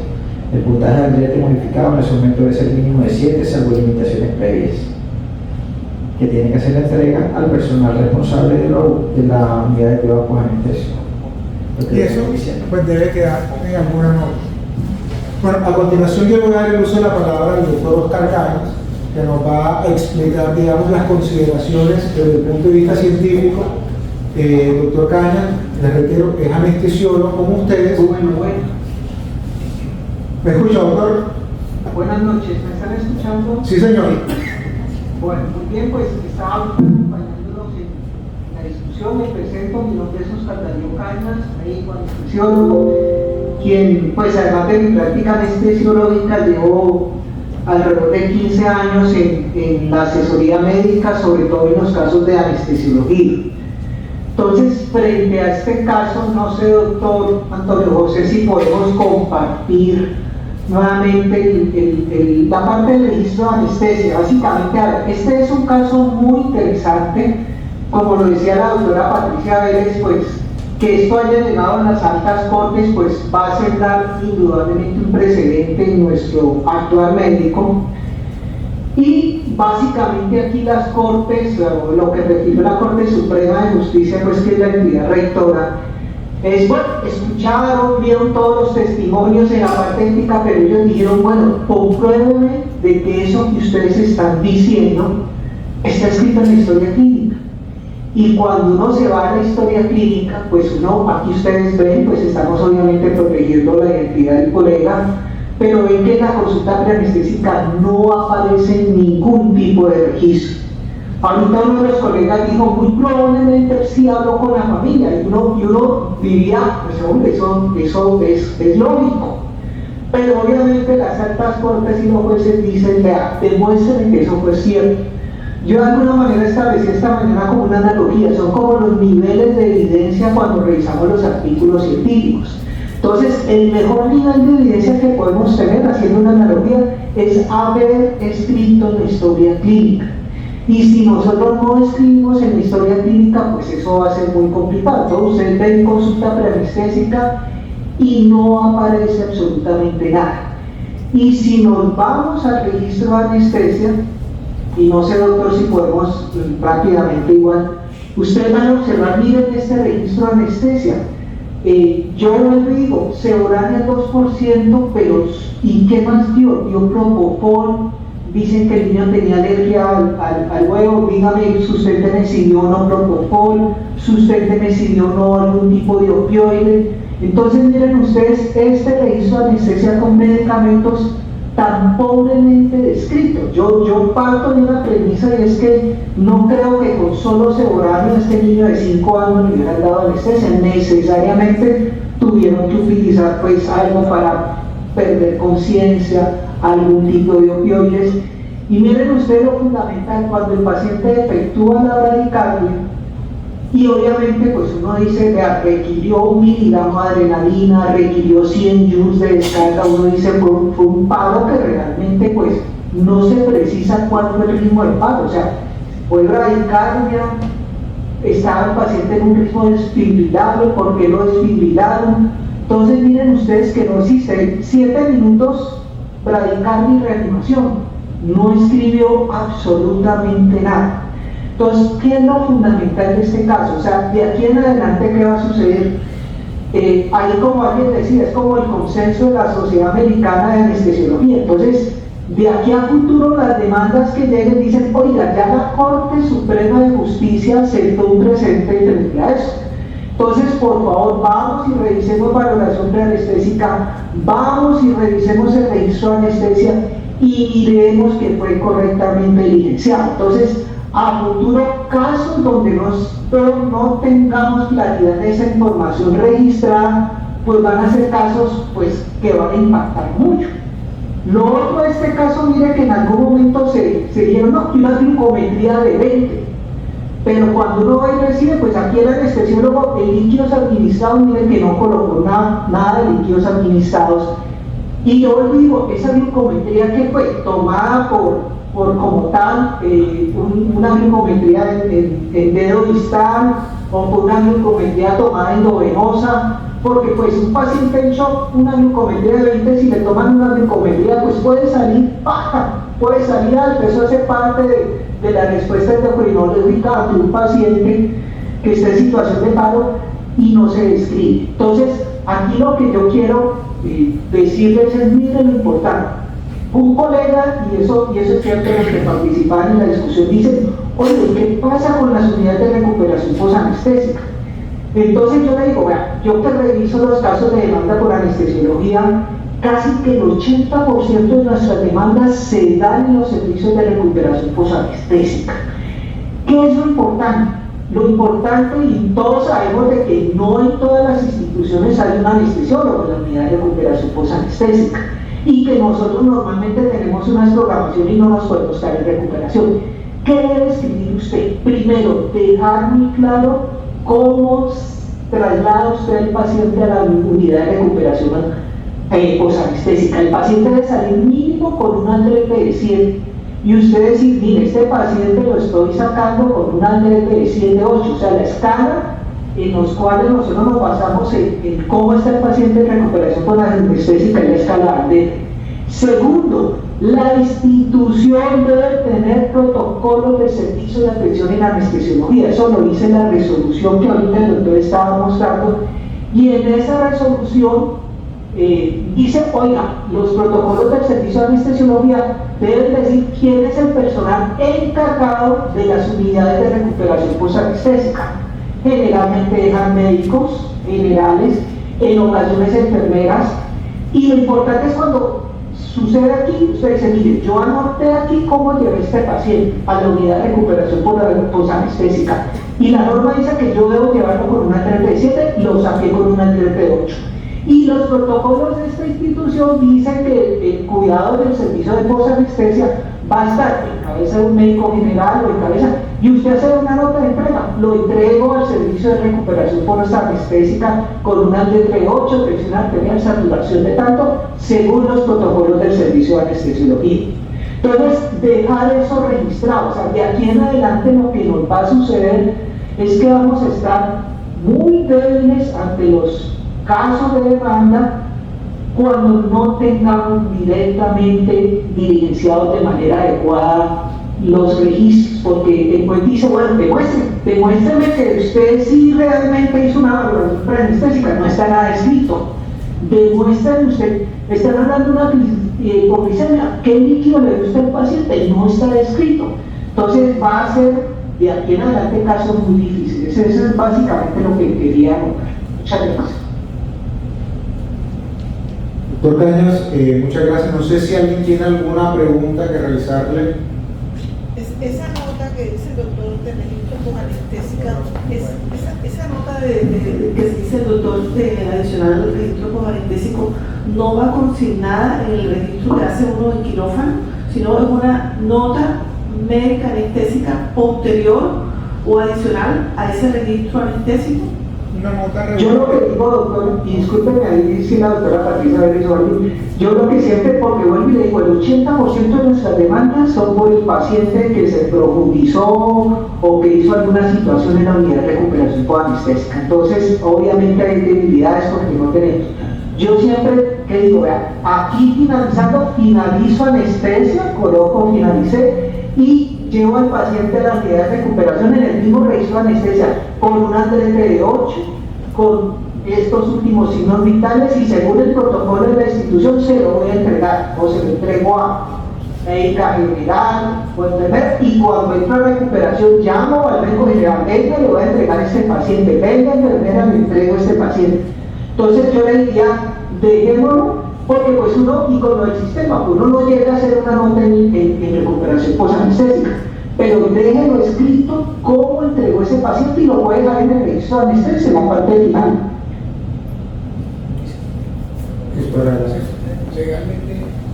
Puede ser en el mismo récord o en una nota de evolución. Sí. Doctor Cañas, buenas noches. Patricia Vélez, ¿cómo está? Me place verlo y escucharlo. Igualmente, doctora Patricia. Gracias. Yo le quiero hacer una pregunta y aquí hay varios compañeros que son testigos de eso porque yo trabajé en una clínica donde las personas que están a cargo de la unidad de cuidado con anestésico es una enfermera jefe y unas auxiliares de enfermería. Ahí no hay médicos por ningún lado. Y lo que más me preocupaba a mí de esa unidad de cuidado con anestésico era que las enfermeras estaban, pero no estaban, porque estaban todas mirando el celular y jugando y chateando y de espaldas al paciente, a los pacientes. Entonces había unas pilosas que eran las que se daban cuenta de pronto de algo que pasaba, pero las que estaban ahí y no se estaban dando cuenta, cuando uno hace esa entrega, yo recuerdo que cuando nosotros éramos residentes en la Universidad de Cartagena, y aquí está un compañero que fue residente mayor mío, dos que fueron residentes mayores, la misma hoja de récord anestésico tenía en la parte de atrás para consignar los cuidados posanestésicos, porque así decía, y uno tenía que hacerlo porque había un residente de anestesia en la sala de recuperación. De hecho, como anécdota, yo arranqué mi primera rotación de anestesia de residente 1 fue en recuperación. Entonces yo canalizaba a los pacientes que llegaban, porque los bajaban en recuperación, los de primera hora, había que canalizarlos muy temprano, y luego recibía a los que salían de primera hora y me tocaba escribir en todos los recursos de cada paciente cómo iba y el aldrete, y yo era la que les daba de alta, obviamente con el aval del docente, pero yo era quien les daba de alta.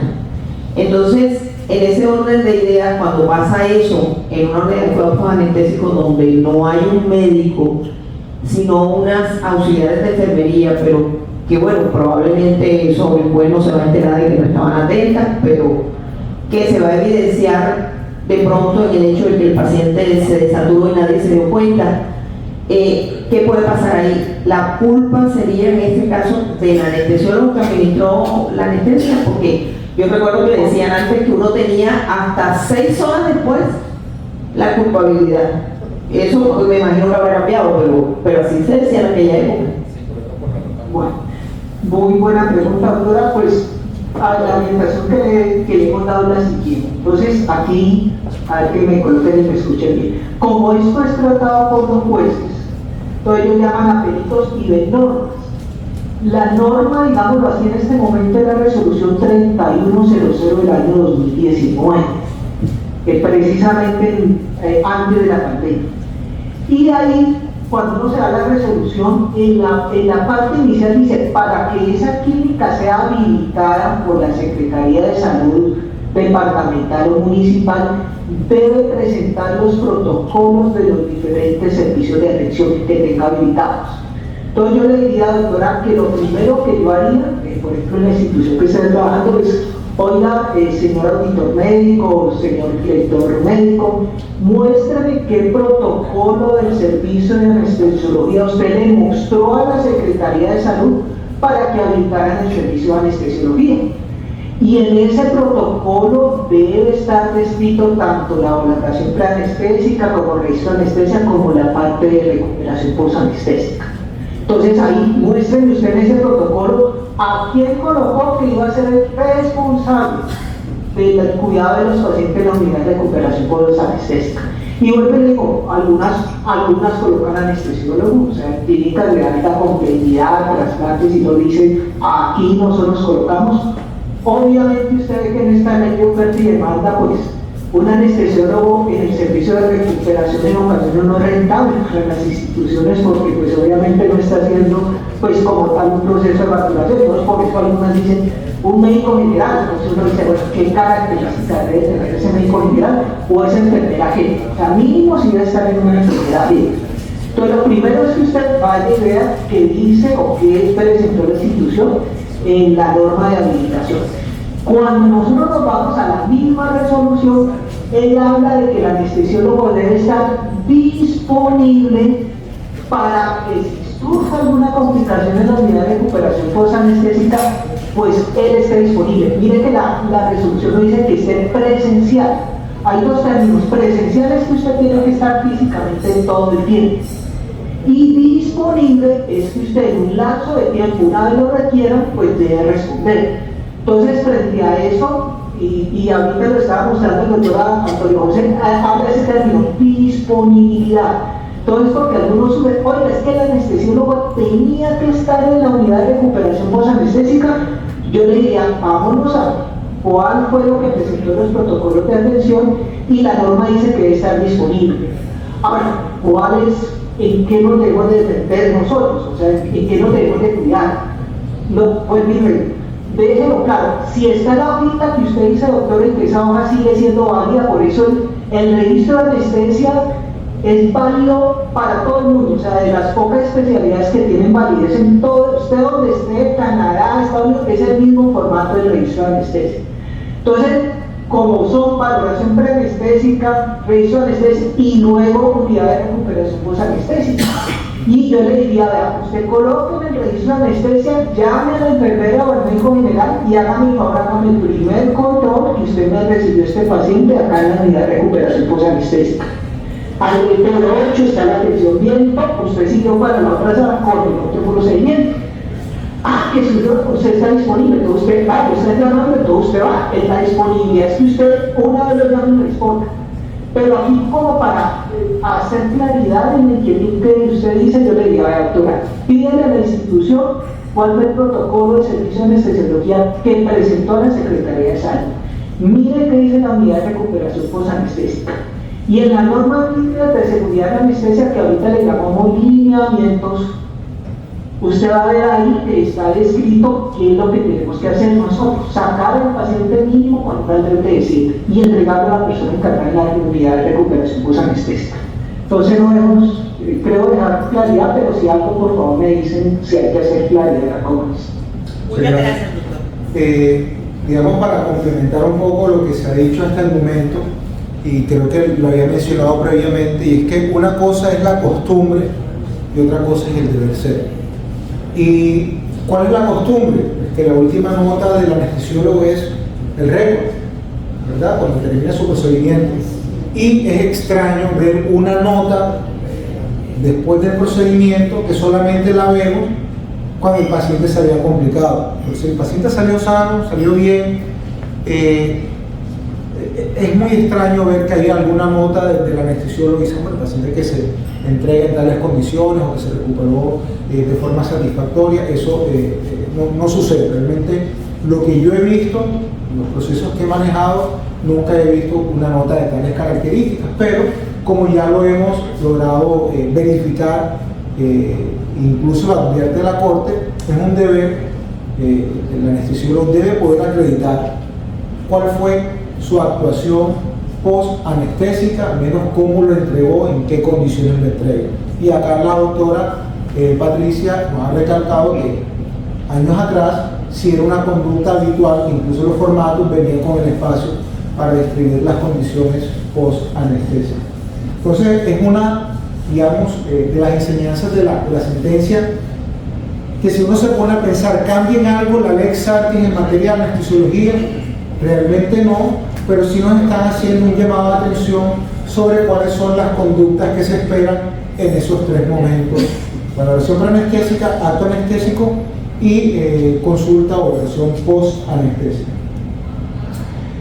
Acá el doctor Cañas también detectó algunas irregularidades ya en el caso específico, pues las deficiencias de la historia clínica, pero además el tema del tubo utilizado fue objeto, pues, algo que le llamó la atención al doctor Cañas, en el sentido que debió ser un tubo número 5, que es muy poco probable, como hay uno de 12 horas, llegó un paciente pediátrico a una hipoglicemia. Se menciona que el paciente recibió 1 miligramo de adrenalina y una desfibrilación de 100 Joules, algo que puede resultar excesivo teniendo en cuenta que se trataba de un paciente de 20 kilogramos. Que también llamaba la atención el severo daño neurológico en cuanto a la oportunidad del anestesiólogo de detectar la bradicardia y realizar las maniobras de reanimación. Eso también le llamó la atención al doctor Cañas, y puede ser también una situación que no sabemos realmente cuáles fueron los tiempos de respuesta, pero digamos que llama la atención a la situación.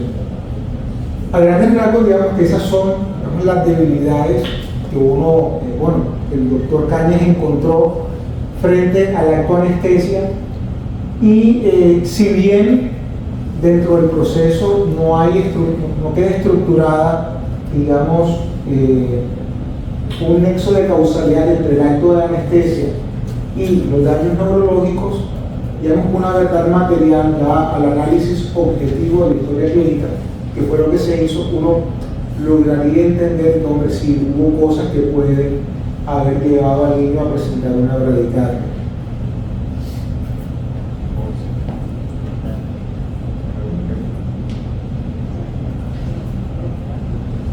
Listo, estas finalmente son unas recomendaciones que ya creo que todos los tenemos bastante claro, y el tema del diligenciamiento correcto de la historia clínica, no sustituir en el caso de los pacientes pediátricos la valoración por la conversación que se pueda tener con la madre. Si es importante, si se debe hacer. Es que debe ser, porque es que la única fuente en un paciente menor de edad son los padres. Es que eso es inobjetable.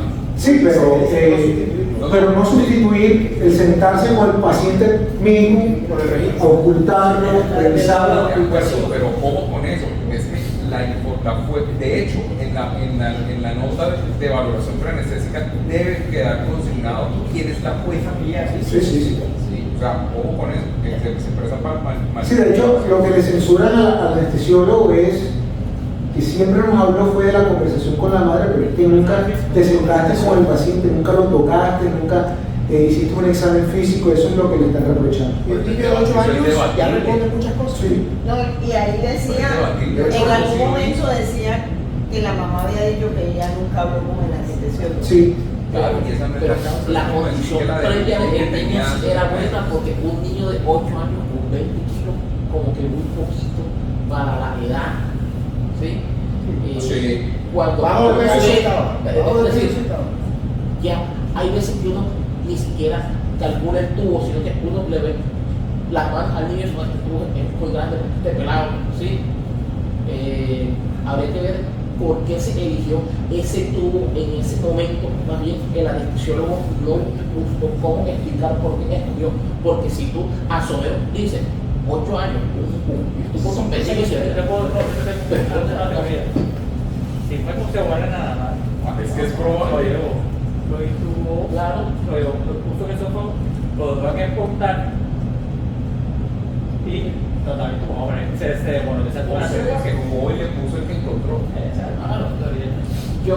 yo le a Marta, el pelado que se complica es que no se intuba, ¿Qué responsabilidad tuvo la IPS?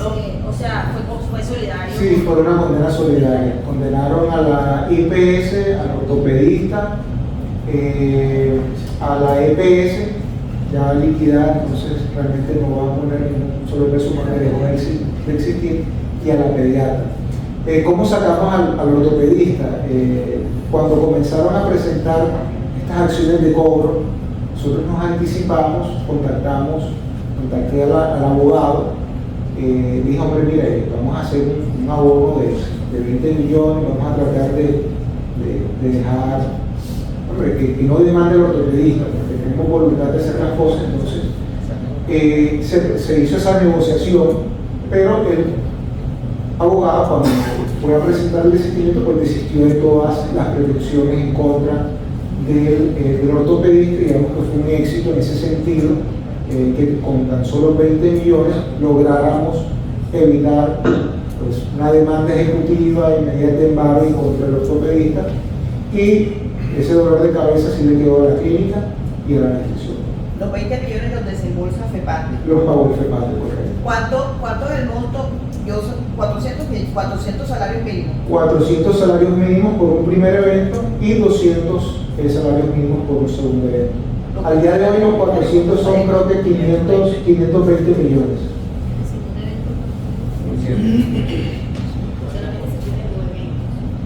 No, a ver, me explico ahí. La defensa, digamos, si usted la demandan 20 veces, pues 20 veces, pero no es ilimitado. El apoderamiento es ilimitado. El apoderamiento es ilimitado. Pero si tiene que pagar una condena, pues es por evento.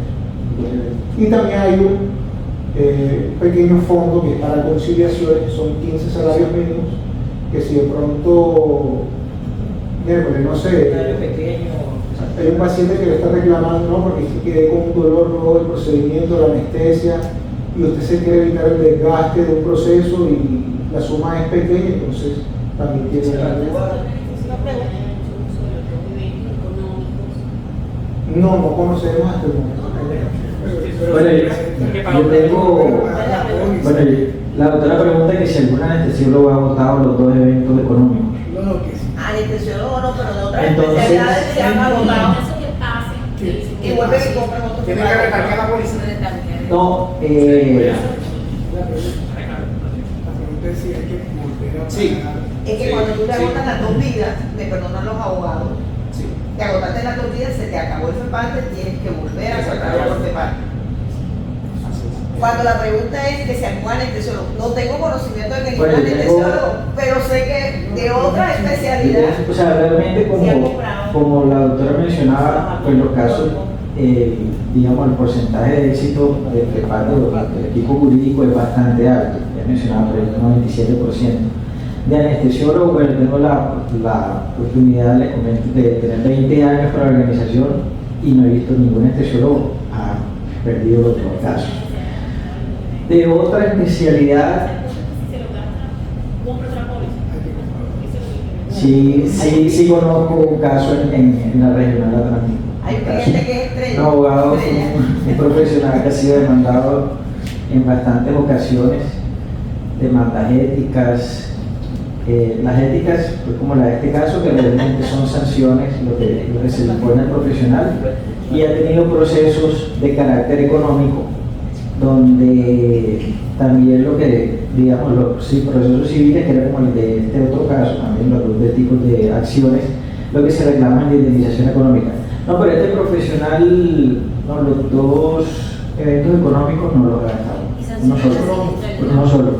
¿Ustedes sancionan la siniestralidad o el trato de No. Bueno, esa es otra cosa, digamos, en comparación de pronto con otros mecanismos de protección que de pronto ustedes ven en la calle y que de pronto los colegas, como la doctora mencionaba, ¿no? Que ven que es más económico las pólizas, hay ventajas que tiene FEPADE que no tiene la póliza. Entonces, por ejemplo, como cuando usted accidenta en el carro, el carro vale 150 millones, hay un daño, pérdida total, el deducible lo asume ustedes como asegurado. Con las pólizas de responsabilidad civil sucede lo mismo. Si hay un daño, una condena y les toca pagar 500 millones de pesos, el deducible puede ser del 10 o el 20% y esa plata sale de su bolsillo. Con el FEPADE eso no ocurre. El FEPADE paga todo y no les hace deducible nada. Una pregunta, ante una pérdida y hay que indemnizar económicamente a X personas, ¿cuál es el monto máximo que puede tener como beneficio esa persona? Porque nadie en Colombia se puede ser realmente multimillonario con una demanda, porque yo me acuerdo que uno tiene un FEPADE de 400 salarios mínimos, por ejemplo, pero hay gente que ahora te demanda por 2.000, 5.000 y 10.000 millones de pesos. O sea, ¿de dónde hay plata para eso? Sí, digamos que ahí es una diferencia realmente entre las pretensiones que tenga la persona y, digamos, la liquidación que realmente corresponde a ese daño. Y como usted lo decía en términos coloquiales, pues jurídicamente es que aquí lo que se trata es de, cuando se indemniza, es traer a la persona a volver a esas condiciones o indemnizar esos daños que hubiese tenido también en el futuro. No es un enriquecimiento realmente, no es un enriquecimiento. Entonces, eso depende de las condiciones de cada caso particular y cada persona. Porque, por ejemplo, en este caso del niño que se condenó a una renta vitalicia, como era un menor de edad, lo que se presumía era que, bueno, se tomaba el salario mínimo de pronto, mensual, y se proyectaba hasta la edad de vida probable. Ahora, si es una persona que fallece, que es un profesional y tiene unos ingresos por lo menos de 5 millones de pesos, la liquidación ya no va a ser sobre ese daño proyectado hacia el futuro sobre un salario mínimo, sino sobre 5 millones de pesos. Si la persona tiene 30 años, que proyecte desde los 30 hasta la edad de vida probable, pongámosle 70, 72, hay 42 años multiplicado por 12 meses, por 5 millones, hay una cuentica solamente de un tipo de perjuicio que se llama lucro cesante, que son las ganancias dejadas de percibir, porque también están sumados los daños morales, que son los que se condenaron en este caso por 80 millones de pesos en total, pero que pueden llegar hasta 100 salarios mínimos normalmente, 72 millones de pesos, una cuantía que estableció la Corte para el núcleo familiar, padres, cónyuges, hijos o padres también, y en menor cuantía para otros tipos de familiares. Entonces, todo eso sumado a otro daño, que también el daño a la vida de relación y los gastos que ha tenido la persona, también van sumando y pueden ser cuantiosas las condenas. Pero digamos que no hay límite y depende. Mira, yo le pongo un ejemplo. ¿Cuál ha sido el máximo valor que se ha pagado, que usar 3.000 millones, 5.000 millones, porque es que a uno le piden, necesitamos una póliza de responsabilidad civil por 4.000 millones de pesos. A usted no le están pidiendo una ni siquiera por 500 ni por 1.000, porque ya las demandas que te demandan es por 2.000, 5.000, 3.000 millones de pesos. Digamos, lo que uno termina pagando en un proceso depende mucho de quién fue el perjudicado. Si es una persona que muere en un procedimiento y esa persona se ganaba mensualmente 25 millones de pesos, entonces haga usted cuentas cuánto dan 25 millones, y si es una persona joven de 30 años, hasta los 70, 74 años, eso da un mundo de plata. Y si me habla de un caso real, un caso concreto, también se lo tengo, proceso en el que la condena daba unos casi los 1.200 millones de pesos, y logramos conciliarlos pagando únicamente los 520 completos. Entonces, todo depende de quién fue el perjudicado, quién es el muerto, quién es el lesionado, cuál fue la lesión. ¿Y quién es el que paga? Porque si el que paga no tiene. Claro, 520 FEPATE. Prepárate con quien enseña tu papel. Prepárate. Por eso lo ofrecieron. Antonio, en un caso de esto que condene no anestesió la renta vitalicia y el anestesiólogo se muere, ¿esa deuda la hereda la familia? Eso, el FEPAD sí, o sea, legalmente sí la hereda la familia, porque eso es un crédito. Las obligaciones ya, por ejemplo, como una sentencia, eso es un crédito, y desde luego que la hereda a la familia. Cuando hay una sucesión, uno recibe los activos y los pasivos, ¿verdad?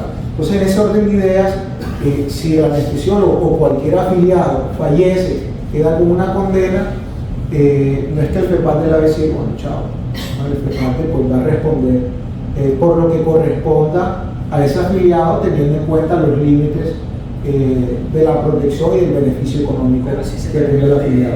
Si se transmite a los herederos de esa Incluso hemos defendido médicos que han muerto. El que te defiende hasta cuántos años después de fallecer. No, toda la vida, hasta que dure el proceso. Yo he tenido clientes que han fallecido y he continuado con la defensa. A los familiares se les informa y continuamos con la defensa con ellos igual como si el afiliado estuviese. A mí me saltó una duda, a ver, si se supone que el error, por decirlo así, que estuvo en el acto anestésico, digámoslo, por ponerlo nombre, no diciendo que fue culpa del colega ni echando culpable, sino que se supone que fue el acto anestésico, ¿por qué termina pagando ortopedia y pediatría? Precisamente por ese comentario que les decía al principio, que la sentencia de tutela, que es la que hace que se dé la primera condena, fue realmente motivada por pasiones, por la sensibilidad. Era, como yo se los mencionaba, mi apreciación personal. Pero ustedes ya leyeron, bueno, vieron el caso, vieron algunas incidencias, y realmente es imposible que el acto quirúrgico propiamente dicho tenga una incidencia de pronto en cuál era la glicemia que tenía el paciente, ¿verdad?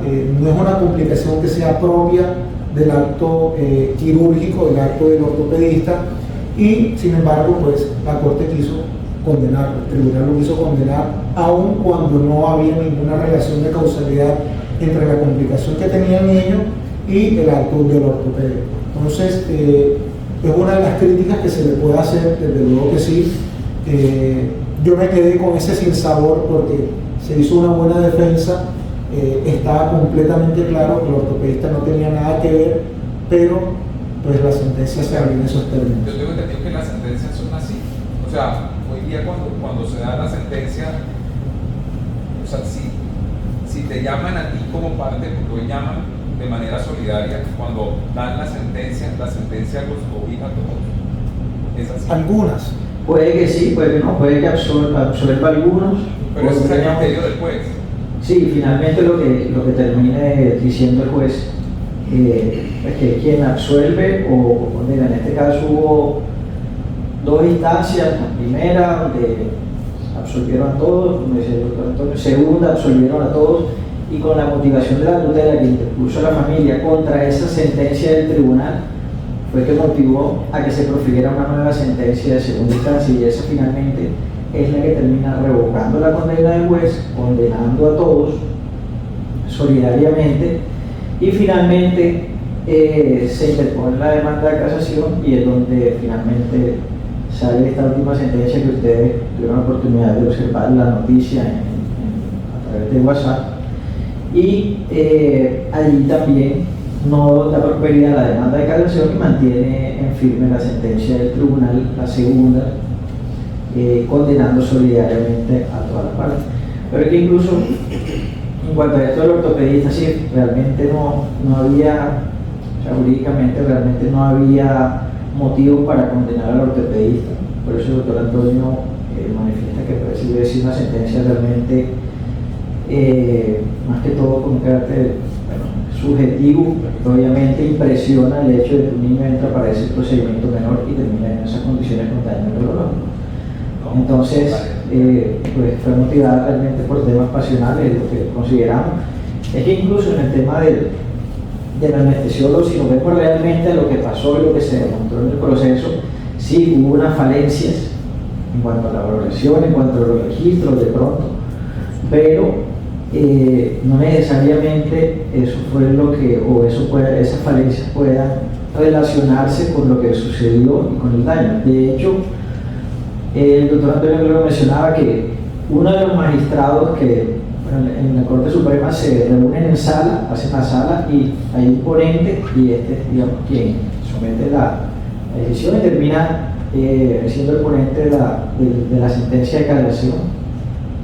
Y una de las magistradas no estuvo de acuerdo con la decisión, lo que el doctor Antonio mencionaba. Pues sí, en cuanto al tema de la condena, pero por temas de procedimiento, la demanda de casación tiene que tener unas formas, y digamos ahí no estuvo de acuerdo con que no debía prosperidad por ese sentido de la demanda de casación, pero decía que realmente no veía ese nexo causal entre esas de pronto falencias de la consulta anestésica y del registro, por lo que terminó la complicación del niño. Entonces, mire que incluso esa magistrada que hizo esa aclaración de voto está de acuerdo con nosotros con que no hubo realmente, no se demostró en el proceso que hubiera existido un nexo causal entre la conducta del anestesiólogo o esa falencia que incurrió, posiblemente con el daño que finalmente se terminó presentando. Y ahora en esta instancia, el anestesiólogo todavía puede hacer algo con Pues, doctor, hemos tenido procesos en los que logramos que se exonere de responsabilidad al médico que estamos defendiendo y que condenen absolutamente a todos los que participaron, clínica, EPS, el otro médico que no estaba con nosotros. Hemos tenido también esos eventos. Entonces, todo puede valer. Y otra reflexión ahí también importante, y es que nos suele suceder no solamente con anestesiólogos, sino médicos de distintas especialidades, y es que a veces se dejan también llevar por los consejos de los abogados de las clínicas. Entonces el abogado de la clínica lo conozco hace tanto, es mi amigo, pero el abogado de la clínica defiende los intereses de la clínica.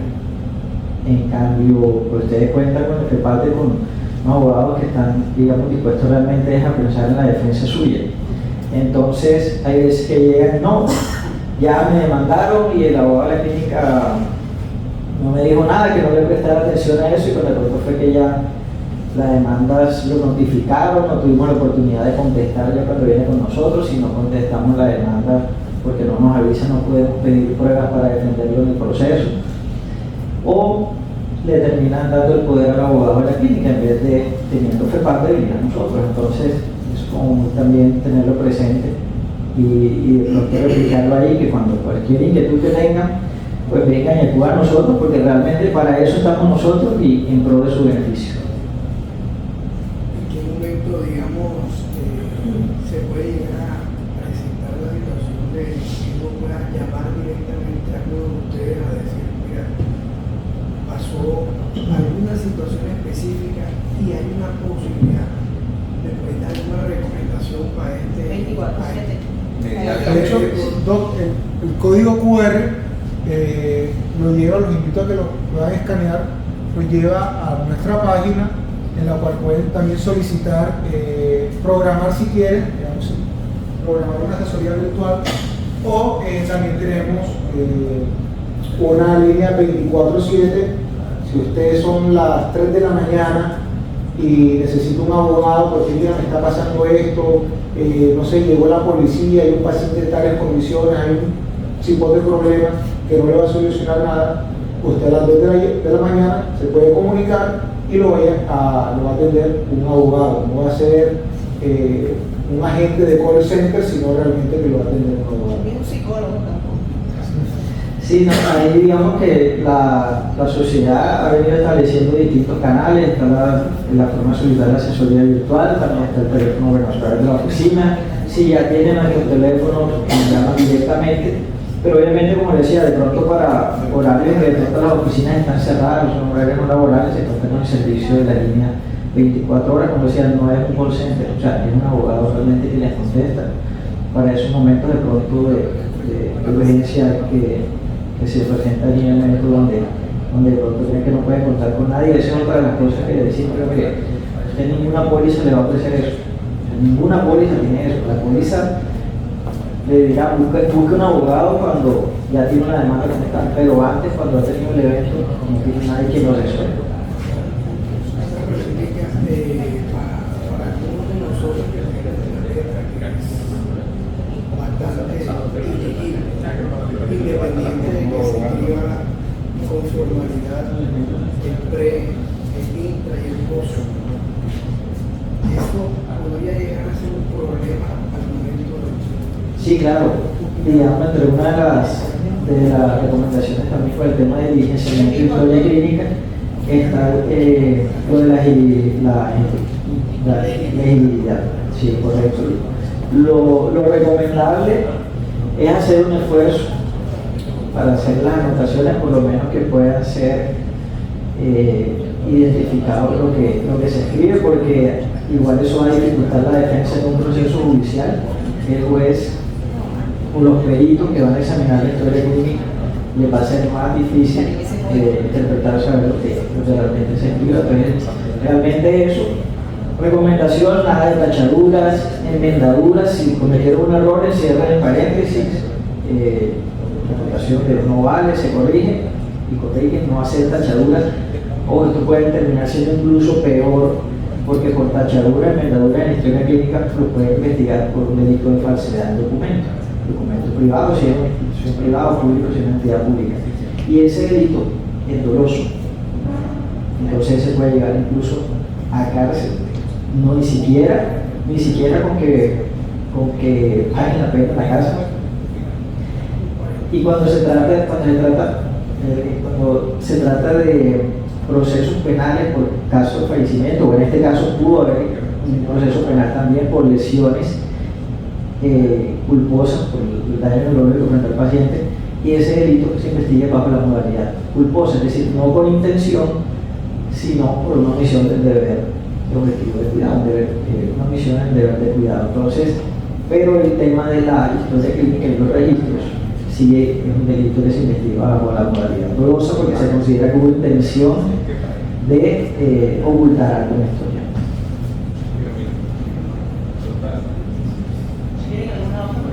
¿Y recursos extraordinarios no apelan sobre un fallo de un Consejo de Estado?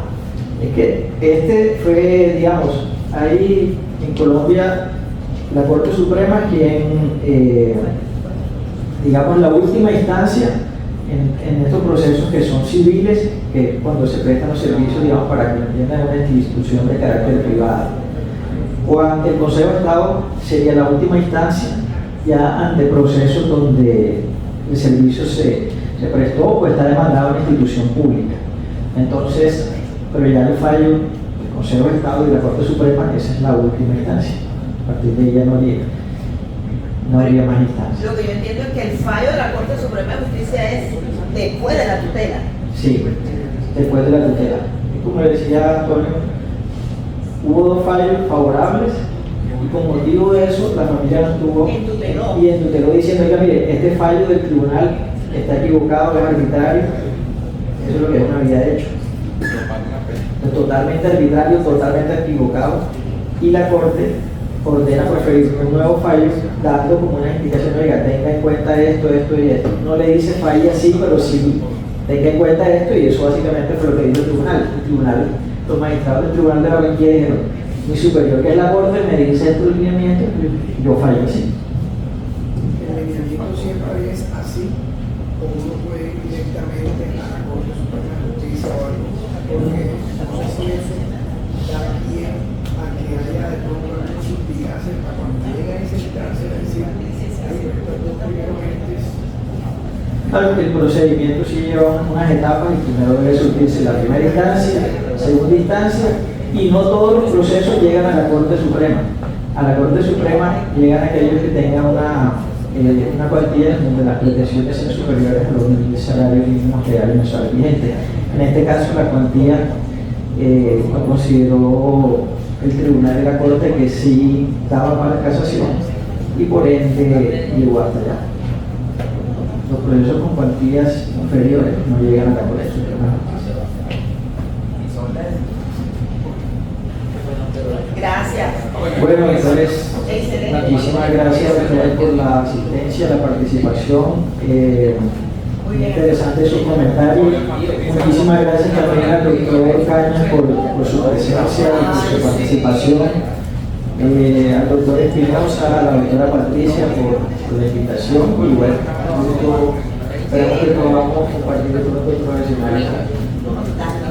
Bueno, no, la verdad es que las gracias para ustedes por la excelente charla, y yo creo que nos va a hacer cambiar muchas conductas a nosotros. Hay muchas cosas que no hacemos, hay que ser sincero. Bueno, gracias. Buenas noches para todos.